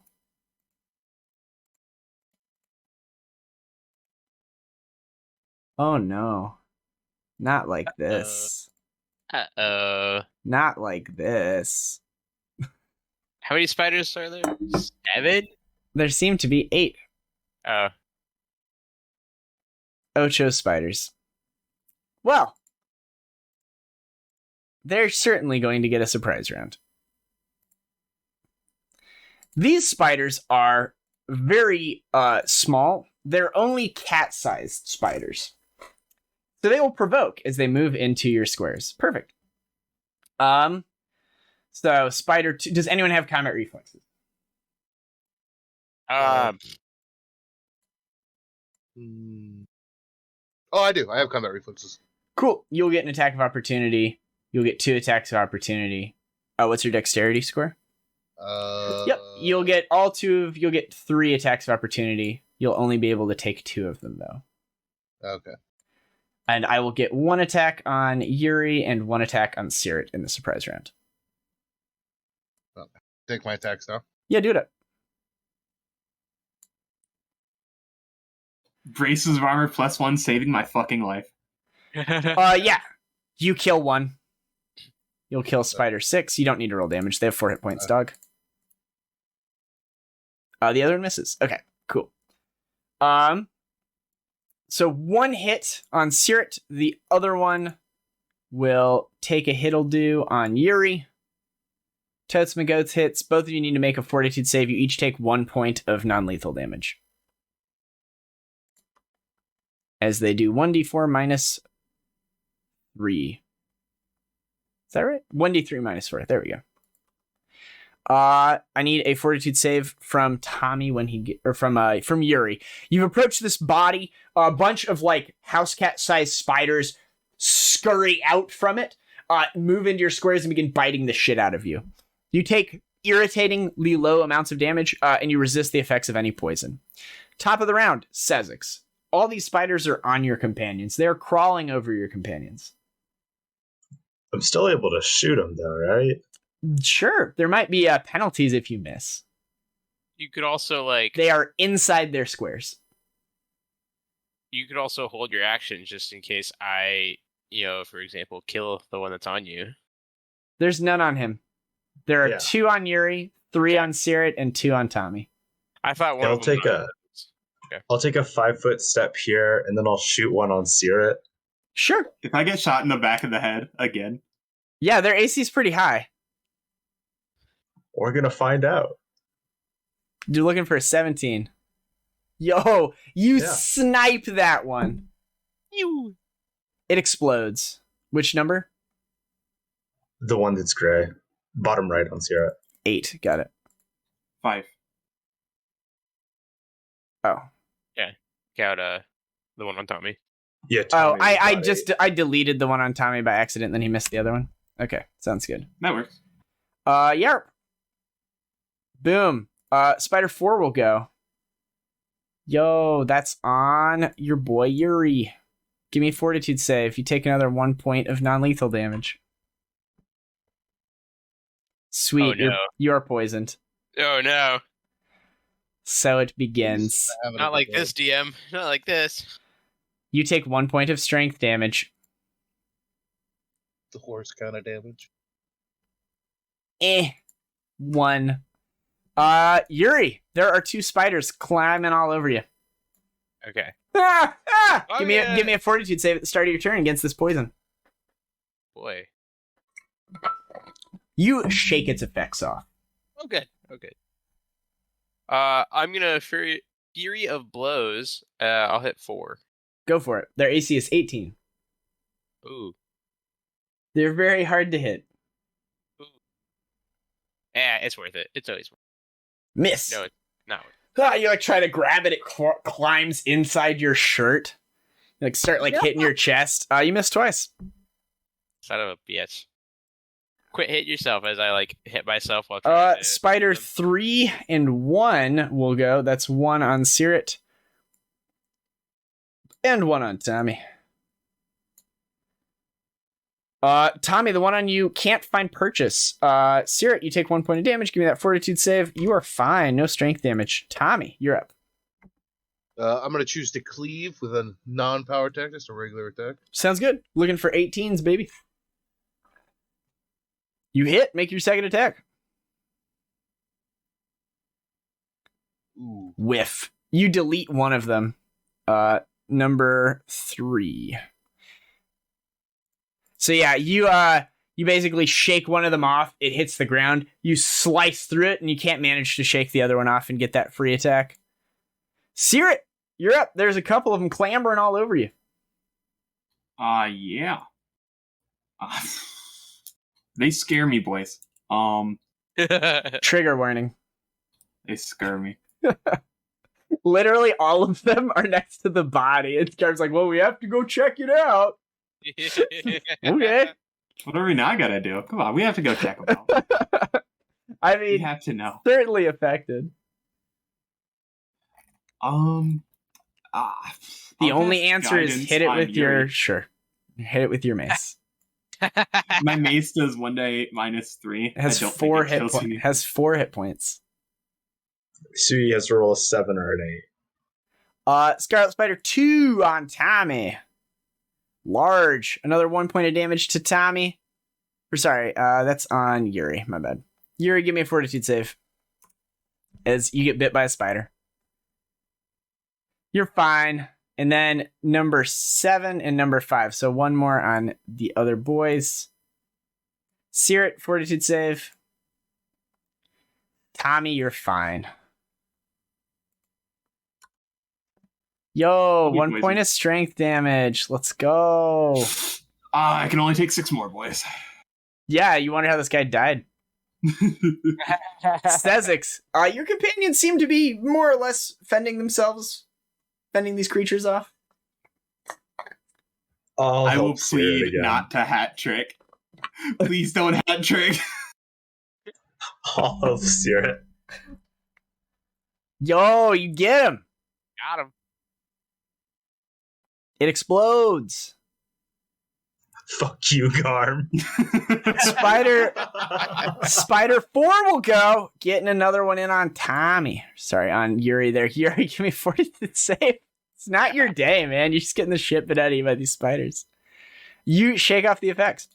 Yuri, you're up. You're not poisoned. Cool. +1 to hit on the first attack. Looking for +1 to hit on the 18s. First attack. Yep. Only on the first. A tedious combat? No, unnecessary combat. Ah! Gosh. The noodle fight continues. They literally do 1 damage. One of them explodes. I'll delete Scarlet Spider 4. Scarlet Spider 1. Living its best life. It's nomming away, dude. 1 more point of damage. The DC of your poison increases by 2. Tommy, you are not poisoned. These things haven't hit you. You're doing fine. Would I be able to cleave the one that's on Seared, or is it accompanying the same square as him? Yeah, you can 5-foot step and cleave the 2 that are on him. Okay. I will choose to do that. Sure. One of them's dead. Oh, there's only one on him. That's right. Okay. Yeah, wouldn't he want to attack the one on himself, then cleave to Searet? It's not how the ability works. Okay. The spiders are occupying the Doesn't player's matter. squares, so they're not adjacent to each other. So if he 5-foot steps to here, the spider's just in this square. Okay. I thought the spider stayed on him. No, they did not use. They don't have attach, which is what they'd use to stay on people. Searet, give me a fortitude save, DC 12, motherfucker. Let's go! Oh no! Another point of strength damage, and another one. No. Yeah, your friend's arm, he's having like a really bad allergic reaction. He's got a couple of these spider bites. They're swelling up. What do you want to do, champ? I'll run away. Are you I'll run away crying. are you Like, my arm are you being withdrawing fucking- or are you moving? I'll withdraw. Oh, okay. He won't get an attack of opportunity on you. Sick. I'll hide over here. Okay. Scarlet Spider 2. Yeah, he's doing God's work. Make a fortitude save, Yuri. Yeah. You gotta roll 3 to fail. Scarlet Spider 5. Yeah, he'll try to at least get Tommy once. There it is. Fortitude save, Tommy. There it is. Worthless. Sezzix, you're up. There's one just on the ground with no companions next to it. Yep. I suppose that would have been the third one on Garm. Dude. It hits. It might live.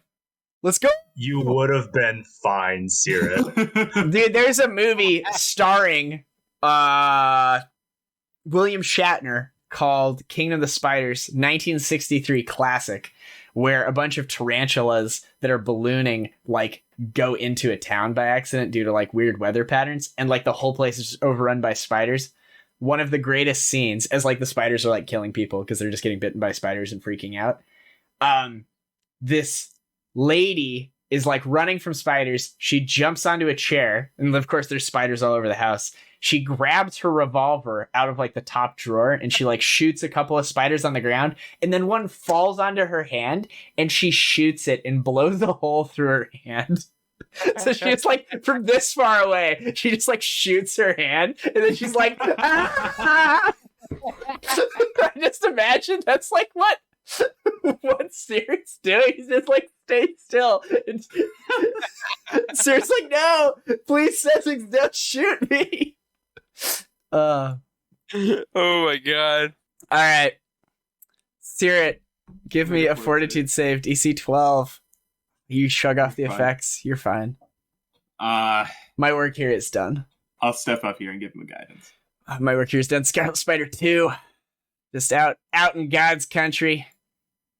Getting a good taste. Give me that save. You son of a gun. 1 non-lethal. Scarlet Spider 5. He knows when he's not welcome. He'll withdraw. He'll scurry away. Over here. He'll lose sight of him. He provokes from you leaving the square. If you want to attack him. Aces. He scurries away around the corner. You lose sight of him. Sezzix. There's one left. It's on Yuri. It's just kind of like sitting on the back of his neck, just nomming away. I feel like I'm gonna miss this one. I'm sorry, Yuri. Heck yeah. Does a 15 hit your touch AC, Yuri? Touch AC's 11. Dope. Go and roll your damage. Searet, you gave me guidance, right? Yeah, +1. Yeah, but I don't think 16 matters, does it? This is the 17 touch AC. Yeah. Yeah, you blast your companion with your gun. Oh, It's not in the rules, but I feel it's fair. Yuri, I the concur.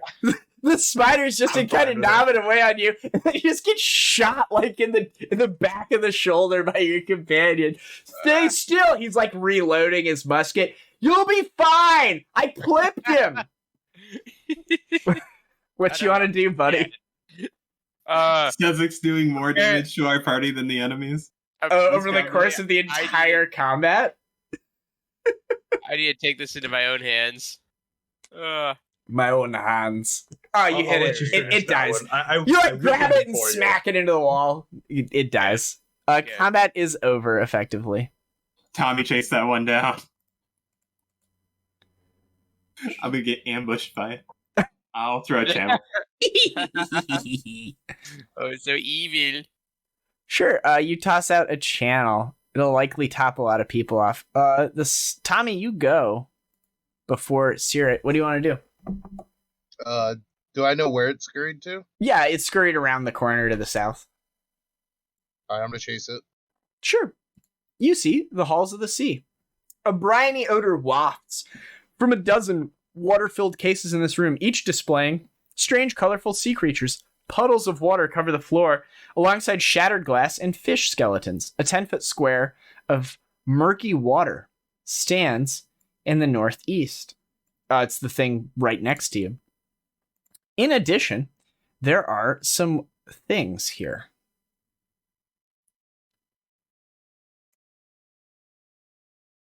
Oh, what time of day are you guys here, dog? We would have come at night. Dope. There are some corpses here that spring to life as y'all enter the room.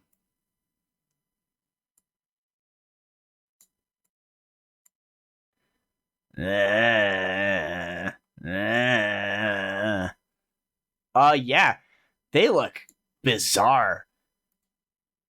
This dog-sized creature combines the upper half of a deformed monkey with the lower half of a thrashing fish.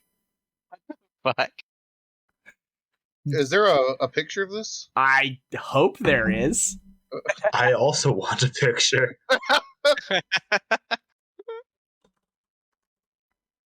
Mm-hmm. You might just have to see where they're from, and then I can look it up. Ningyo is what they're called.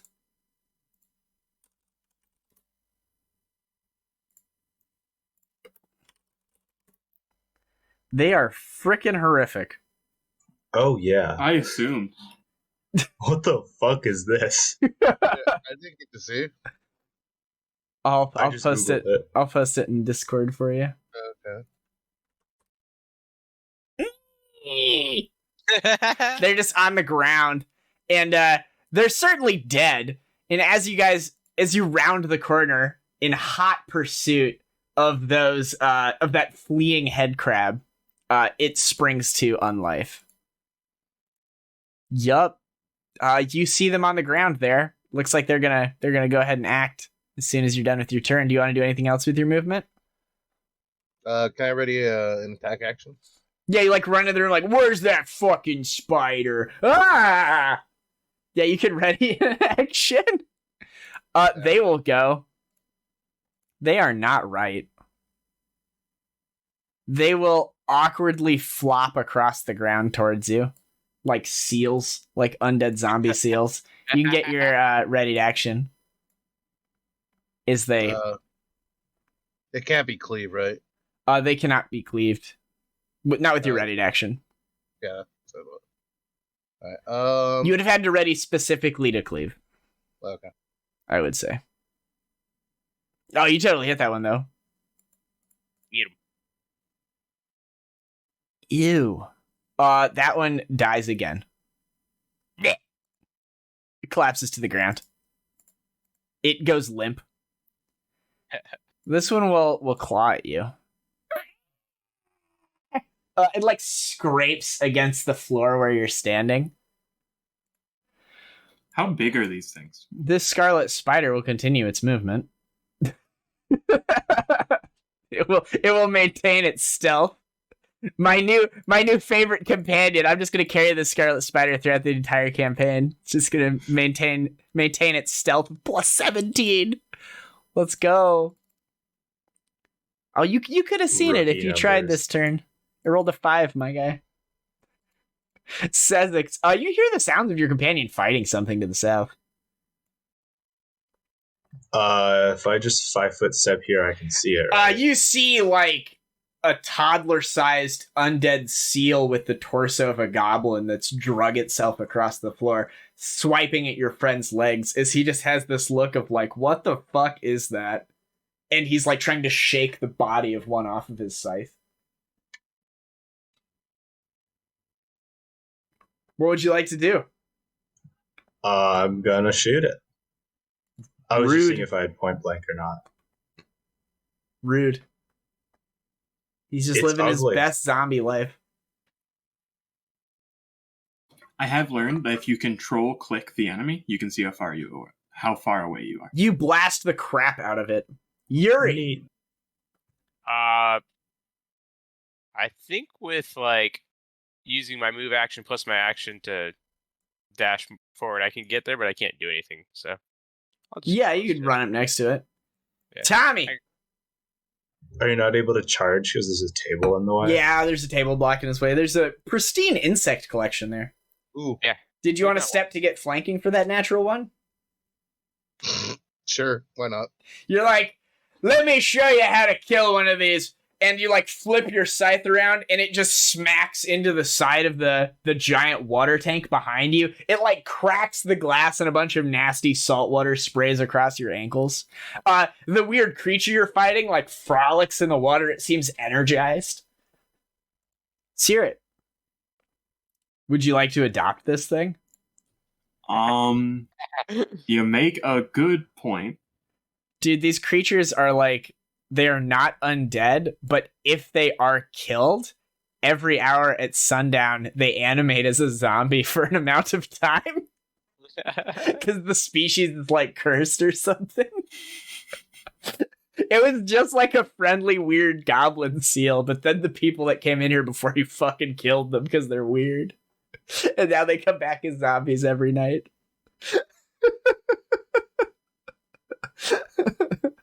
Fantastic.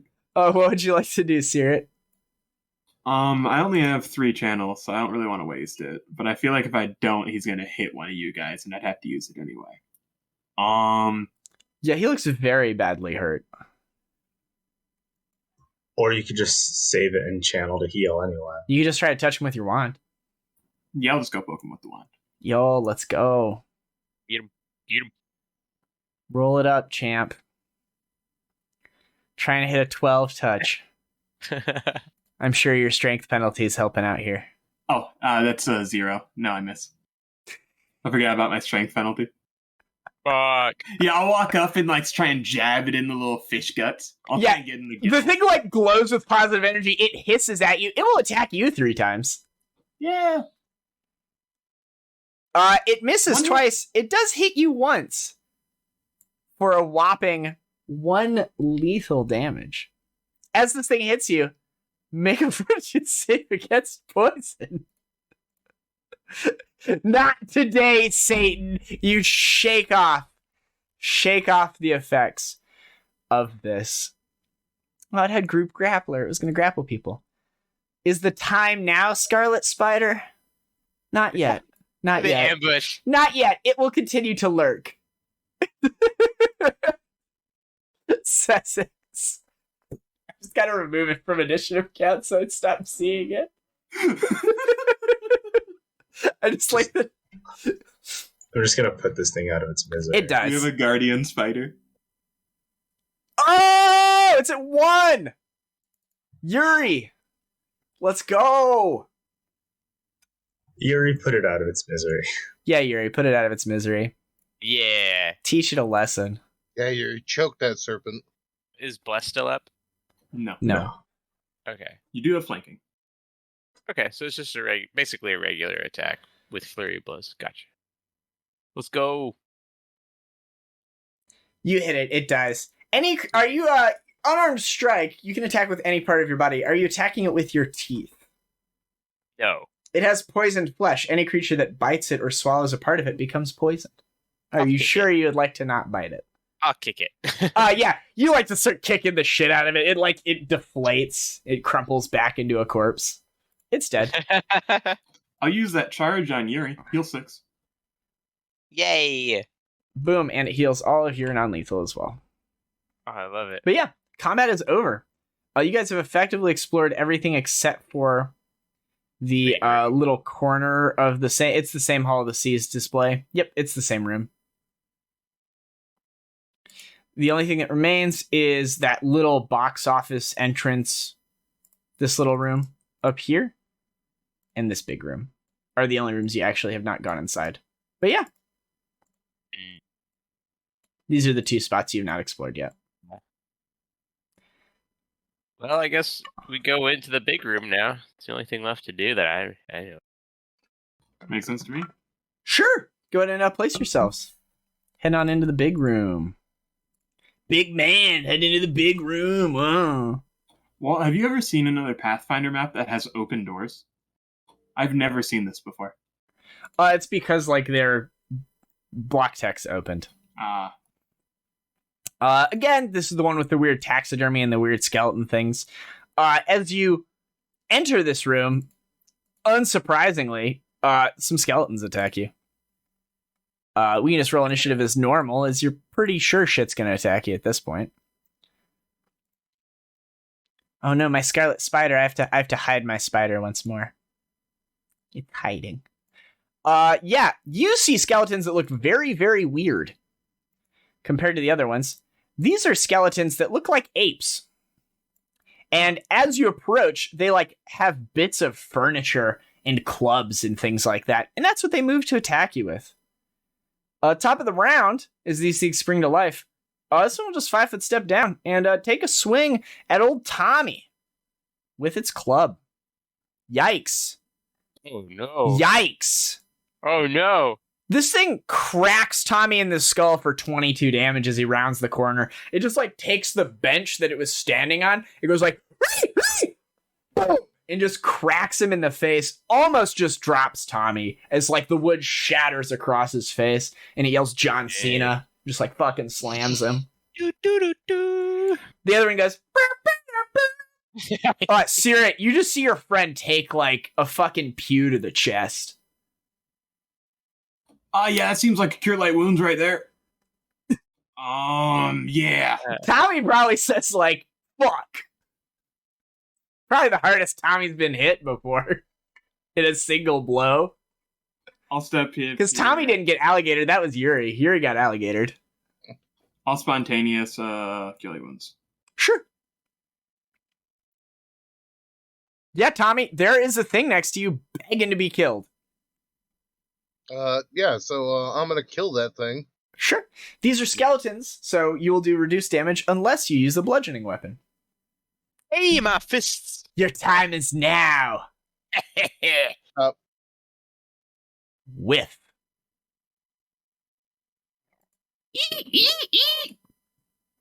Anything else, Tommy? I guess I'll just take a 5-foot step forward. Sure. Oh, will you? Oh now? no. Please don't do that. Please don't do that. Oh no. Is it 50-50 if I'm going to attack Tommy or Yuri? Did you want to step forward or not? I guess not. Yeah, it will charge Yuri. It's going to charge regardless. It picks up speed as this one runs along the wall, kind of like on all fours coming at you. And it will grab off of the ceiling like the head of some sort of ox creature and just try to smash it into your face. It'll get +2 from charging. And he goes, it crashes it into you. You take 11 points of damage. Damn, that hurts. The Scarlet Spider will double move over here. Sezzix. Fucking spider. It's lurking. It's as soon as someone goes unconscious, dude, then it's gonna come out. Get that easy kill. As it nibbles for a non-lethal. I'll take a blast. It would do at the 2, one that sir. really hurt Tommy. Mm-hmm. Yeah, do it up. You will do full damage to this creature. Yo! Disintegrated! I got you, Tommy. Dude, Sezzix just says a crit for a crit and just blows this thing's head off. I would do the same amount of damage. It explodes. It's super dead. A shower of like skeletal parts explode across the Hall of Oddities as the gunshot rings out.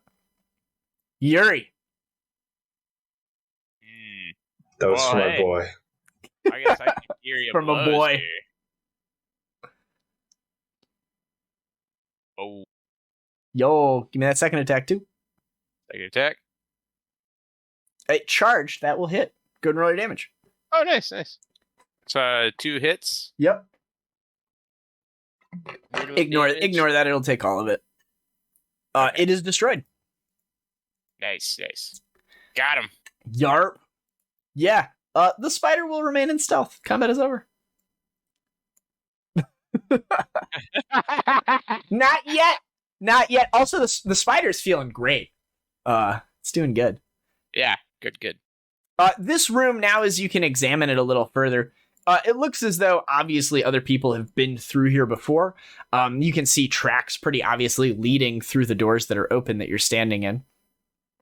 Yarp. A lot of the exhibits here are fakes now that you can get a good look at them, and there don't seem to be really anything of value lying around. Okay. Ooh, I'm full health. I love it. Real quick, you'll eventually go check out the box office there to the south. You find a cash box that's empty. But you can go ahead and give me a perception check if you'd like. The large room holds various theatrical props, ropes, posts, blank signs, banners, paints, some musical instruments, as well as an open cash box. Caerrat, you notice that some treasures have fallen down along the backside of the podium. You find a handful of gold pieces, as well as a tarnished copper ring that is magical. I'll add that to your loots. But yeah, what would you guys like to do? Well, we've pretty much been everywhere now, right? That is true. In here. It's something to do with that statue. Yeah, I mean, you pretty obviously know that statue is guarding the passage to the underlevel. Yeah. Do we want to go and like look at what they were redacting, see if we can find like Aslanti translation or something? Yeah, we need something to go off of. Sure. You guys head back to the Hall of Historical Truths. Oops, not quite. Ironically named now. No, the Arcana Emporium. You spent about 10 minutes searching here. Give me a perception check.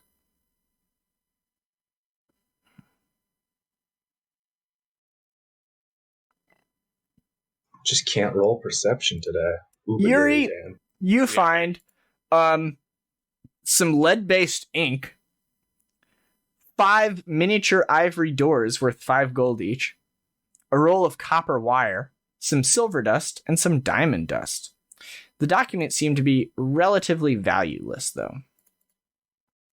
And you don't find any that have the same symbols as the other ones you've encountered. There's a lot of components that Caerrat is more than welcome to have. Yeah, I'll throw them in your party sheet. But yeah, it doesn't seem, given like maybe spend like 10 or 20 minutes searching through the offices as well, you don't find anything that would translate Aslanti here. Which is likely why they haven't gone underneath either. If only there was anyone alive to question. Yeah. It is Sometimes people bleed out. It is nighttime, so, you know, presumably you have some time before the next shift would be here. You know, you probably have like 6 or 8 hours. We could go grab someone, get a scroll of comprehend languages or something. You could go to the library. You could go to the library. Works for me. You could go find a scroll of comprehend languages as well. That's certainly going to translate the runes into whatever letters they are. You still need to solve whatever the puzzle is. Mm-hmm. I imagine the book we have probably has the answer. Yes, you guys have failed the knowledge religion check to know the answer to that riddle. But you could go do research. You could go find someone and talk to them. You could just try to manhandle the statue. Do all sorts of different stuff. What would you guys like to do? Right, do you know anyone that could help with this? I'll make a spellcraft check. It wouldn't be a spellcraft check. Just to know like how we can read stuff. There's spells like comprehend languages where we could go out and read stuff. That would just be finding like someone that has a scroll of it. That would be relatively easy. Aside from that, it'd be a lot of work to find someone that knows Atlanti. Is the Alabaster Academy, where you attend, there's numerous professors and classes. Is there a class on Atlanti? You could probably go spend like an hour or two asking around there to like find a professor of like ancient languages or gain access to the library. Because you don't know it's Aslanti. Fair enough. So you could probably spend like an hour or two and make some diplomacy or knowledge local checks to try and find someone that would speak this language. And then you'd probably have to make like a diplomacy check to try and talk to him this late. Sure, we'll go around trying to find someone who can... Sure. Are you going to lock up on your way out? I think we should, yeah. Yeah. I'm leaning towards lockup. The Scarlet Spider remains contained for now. We can't let that get out. For now. It'll wreak all sorts of havoc. I mean, it follows you. It like stalks you guys as you leave, and it'll just start munching on these bodies that are here. Sure. You guys head off into the Villagray district, the Scholastic Center of Kintarga. Remember, it's in that northern area. I'm pretty sure we can. Yeah, this guy here that we've shared a bunch. So basically, up in this district, at the academy, that large building in the center, you can go knock on some doors. There's like a couple of people on like the effect of like a night watch.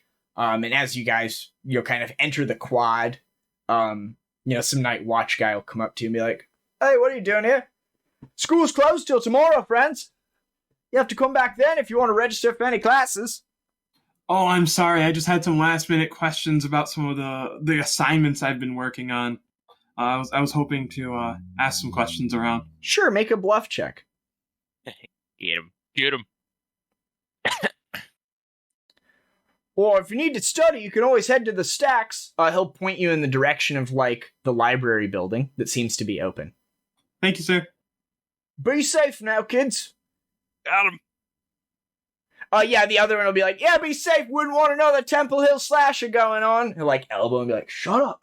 Don't talk about that no more. Get in trouble again." Didn't we just hear about that guy? Oh, man. Be like, "Oh, I saw a statue of him once at the Fantasmagorium. Swear he's looking right back at me." You head into the stacks. It's like your standard library place. There's 4 people here, kind of spread out. 2 of them are sitting next to each other. The other 2 are by themselves. And they're all reading various tomes or scrolls. The 2 that are with each other are like rehearsing a play. And each one's like reading a line and they're going back and forth kind of thing as they're reading the scripts to each other. I mean, I guess we can just show them the book and ask them if they can read it. Or at least could point it in a direction. Sure. On a natural 20, one of these 4 students speaks Aslanti. Wow. 2 natural 20s. It's the guy doing the play. So like you go to the couple and they're like, "We don't speak that. Are you kidding? Like, we have to get back to this. This is worth 30% of our grade." I'm sorry, I didn't mean to interrupt. And then you go over to like one of the nerdy guys and he's like, "What? Why do you have Aslanti writings?" And there'll be like some jock over there who's like really stressed out. Like he's obviously on like whatever sports team it is and he's just like cramming for his exam. And he'll be like, "Aslanti, huh? Yeah, my dad had me learn that when I was at boarding school." And the nerd will be like, "What? Why do you speak Aslanti?" He's like, "Why do you speak Aslanti?" He's like, "I don't know either." Sure, they can decipher it. They'll tell you it's basically the Aslanti alphabet. Oh. So we could use this to learn it. Yeah, I mean, the nerdy kid will be like, "Yeah, I don't see why not." And the jock will be like, "Well, it's a lot harder to conjugate a lot of complex verbs and nouns." And the nerd will be like, "Who are you?" They'll become fast friends and have a whole side story. Is it nameable? Are they they're name worthy? They have to be. They'll become name worthy. I'll think of it as you go. Yeah, the nerd will be like, yeah, I'm sorry, I just know the alphabet, and the jock will be like, there's like 3 books on Aslanti history here that you can check out. They're pretty good. I read through them already. Here, I got one of them checked out. He'll like hand you a book on it if you want to start learning the language. If you want to investigate the riddle, that would be a knowledge religion check, and you could make it again here at like a +4 bonus using the books that are available. Sounds good.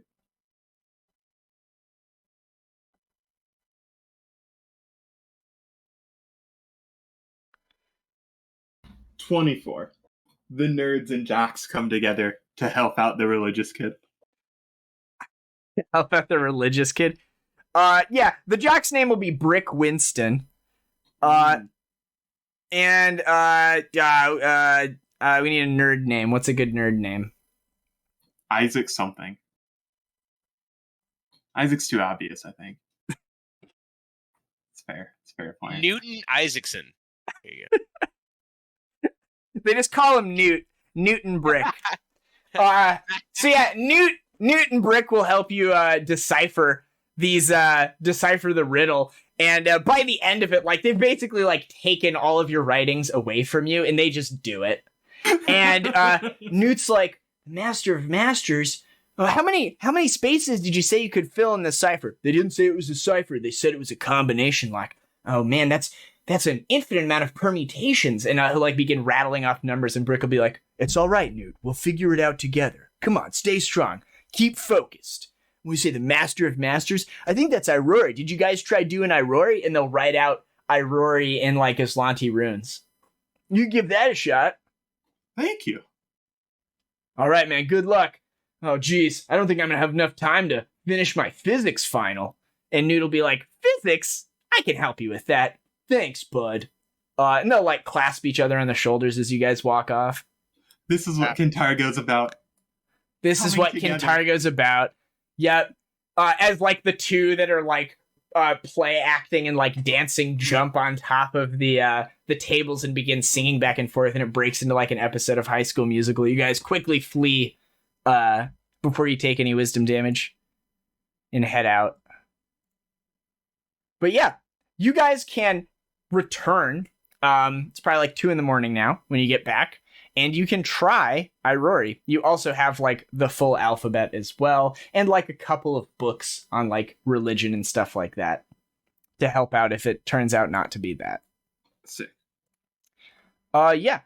You can use the combination lock to spell out the name Aurori. Once you put the last letter in, the statue slides to the northeast wall, revealing a circular flight of stairs leading down. Bum, bum, bum. Also, when you guys returned, of the bodies that are there, one of them is like super bloated. It seems as if it's been bitten a lot by a spider. Getting a little extra taste. Getting a little extra taste. But yeah, we can present you with the next map. Hocum's Fantasmagorium, Map 2. Ho ho ho ho. Oh boy. Oh boy. Oh, is it called something else? I'm trying to find it here. This is the last... Let's enable a mask real quick. This is the last map of this book. Oh, wow. Bum, bum, bum, bum, bum. Bum, bum, bum, bum, bum, bum. We're almost done with book 1. You are, in fact, almost done with book 1. I mean, you guys, this is like the 5th session. You guys have been playing a bit. Nice. Reveal stairs downstairs. The stairs go to this room. Sure. Blorp. You can see that much of it. Ooh. As you That head looks- down the stairs, you see a chamber that has a big rune carved in the floor. A wrought iron spiral staircase descends from the ceiling into a massive library. Bookshelves, both freestanding and wall-mounted, rise up to a ceiling 40 feet above. Ladders on tracks allow access to higher shelves, yet few books and scrolls remain here. Bloodstains mar the floor here and there, and some of the shelves bear what appears to be recent battle damage. A strange rube inscribed in a circle decorates the floor. You can make a knowledge religion check.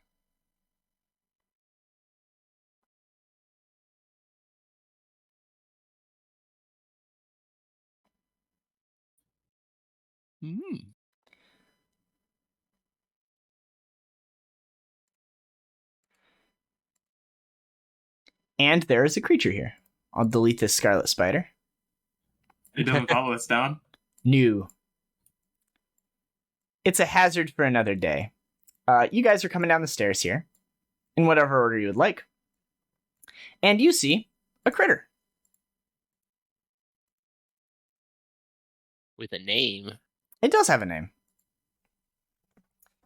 It also has an appearance. It looks like a book person. This humanoid-shaped figure of folded paper and silken ribbons hovers gently in the air. It wears the open cover of some great tome like a metal and leather-bound mask.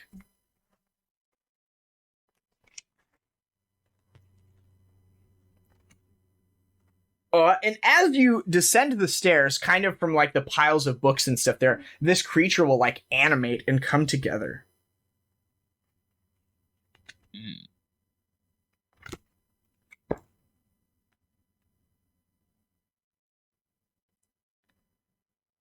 It's not hostile right now to us. It does not appear to be hostile.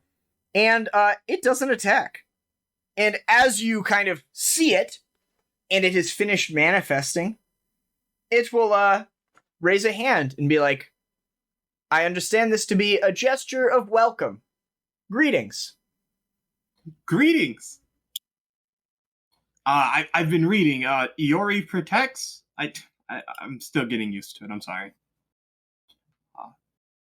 Caerrat! Nice to meet you.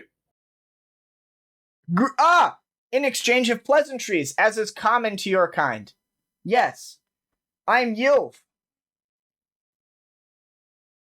It is a pleasure to meet your acquaintance. Well, thank you. What are you doing here, Yilv? What are you? It will kind of deflate and be like, I am bound here by the one who has summoned me, the one who commands me. And who's that? Sadly, I am unable to tell you this. Fair. How long have you been down here? It will cheerfully tell you that it has been here since it has been here for like 5 weeks, effectively since the Night of Ashes. Yes, I have been bound here for several tasks. The first is to remain here for a period of 90 days, or until those that have commanded me have finished their task, whichever comes first. During which time, I must protect them and this location from intruders. As long as you do not interact with any of the books in this room or move further into the complex, I am not required to attack you. I would be happy to answer any questions you have as well, though I am forbidden from telling you some things about them, such as the number, identities, and capabilities of those beyond me in this location. I was not, however, instructed to keep my purpose here under wraps. That is why I have told you. Thank you. If we guess who is in command of you, would you tell us that we are correct? I would be forbidden from doing so. That was a good try. I must also inform you that I possess a telepathic capability, and if we did engage in combat, I would inform the others deeper in this complex that we had done so. That's fair. Thank you for being honest with us. I appreciate that. I am following my orders to the letter of the law. I'll make a knowledge What planes if- check. Sure, you make a knowledge planes check. You think that this creature is a Scrivenite. Hailing from Axis, Scrivenites act as the historians, cartographers, and archivists of the multiverse. They are literally woven together from knowledge, and every Scrivenite contains a deep need to record anything and everything around it in excruciating detail. Terse and introverted in the extreme, Scrivenites eschew the frivolory of emotion and poetic license in order to preserve objectivity. They detest bias and constant revisions applied by fickle mortals to stated history. Yeah. It hails from Axis, and it only cares about accuracy.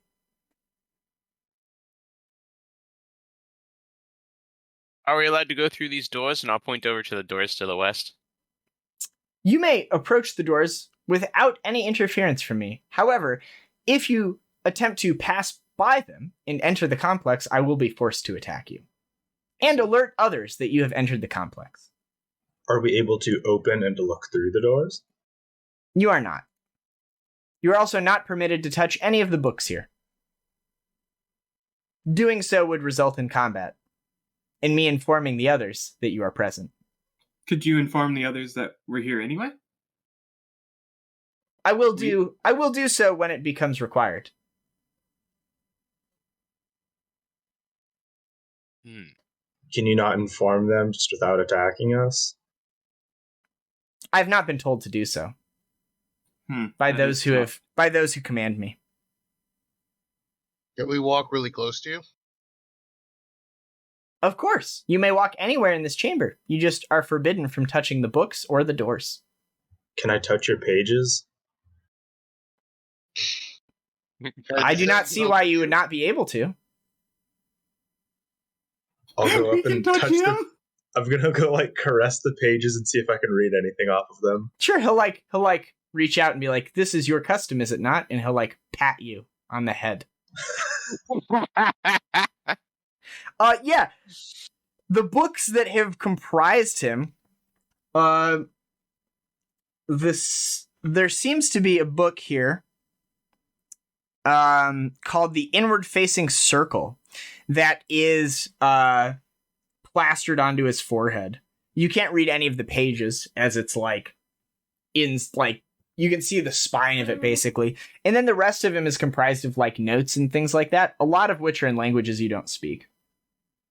There's a handful of snippets of common and maybe even undercommon, but the rest is dozens of other languages.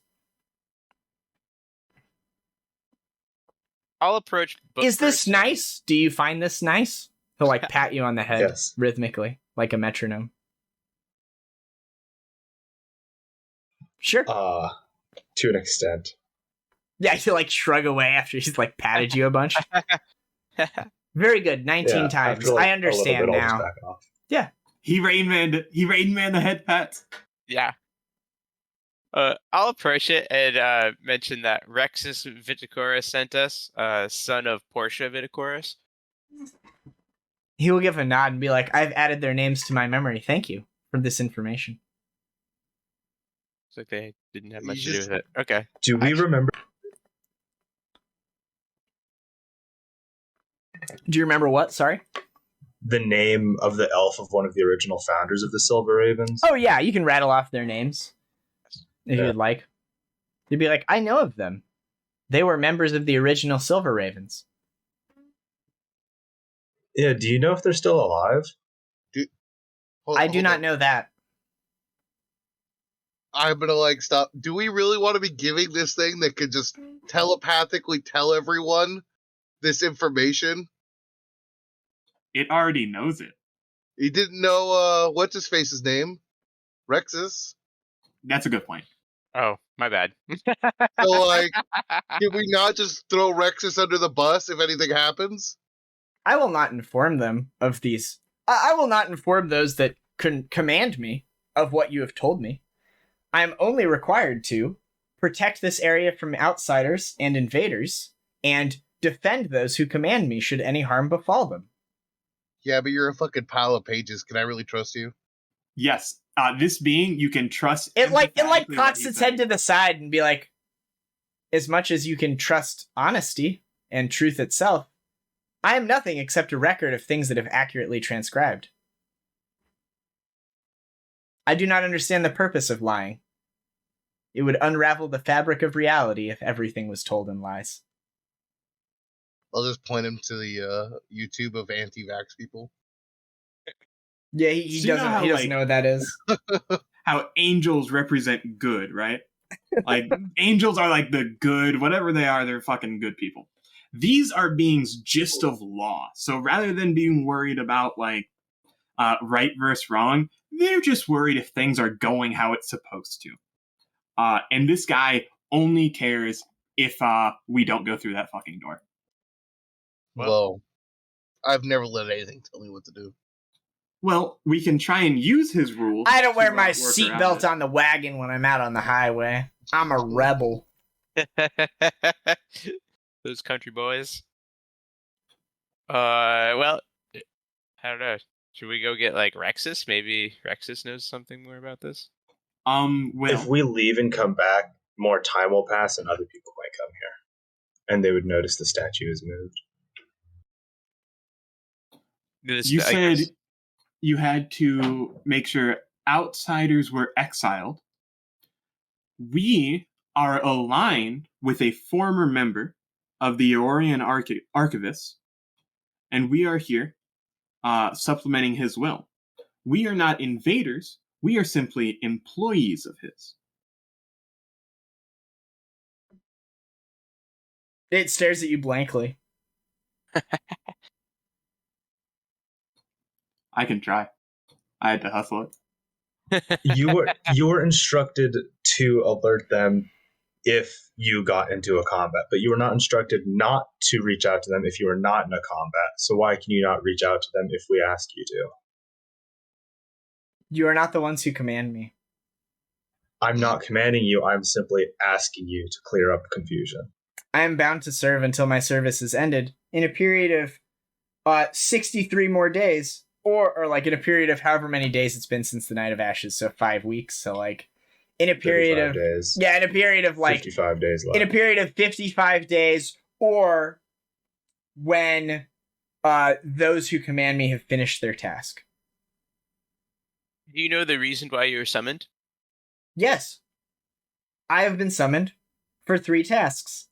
To scour this place, this task is done. To protect this place, and to protect those that are investigating this place. And to protect, like, my masters. I'm here for 3 reasons, one of which is done. Yeah, I mean, like, as you guys have been talking to it, you can look around here. It looks like a bunch of books and stuff are, like, missing. And there's, like, signs of combat that's happened here. What happened here? I'll gesture to like the combats that have happened. I It looks like there was arrived after the people here had already participated in multiple combats.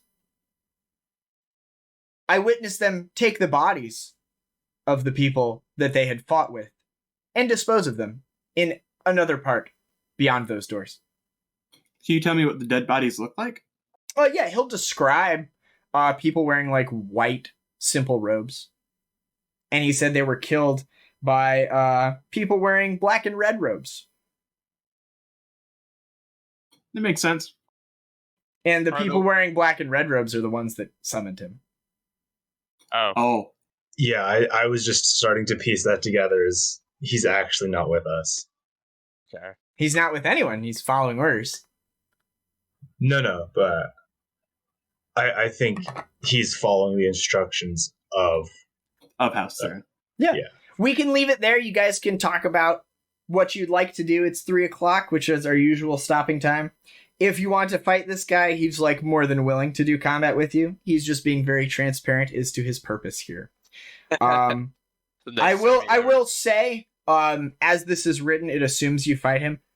Having played through it before and having read what's written here, I think there's a way you would not have to fight him, depending on what you guys choose to do. So, yeah, I will leave it with that. You guys do not level up quite yet, but we will definitely finish this book next session. So we'll end there, and we don't need to do the bookkeeping because we did it at the start, right? Correct. We're still on week 5. So yeah, I'll give you guys. We're good to play next week, though. Mhm. All right. Yeah, At 3 3 p.m. Yeah. So you guys can use the Discord and talk about it if you want to like do anything with him. I'll type up exactly what the guy has told you if you want to, and you guys can like hem and haw a bit. But yeah, see you guys next week. For next week. I might be out of town. I will let you guys know by Wednesday. If you're out of town, we'll just push it another week. Sick. Cool. All right. Good night, guys. Thanks for playing. Good game, boys.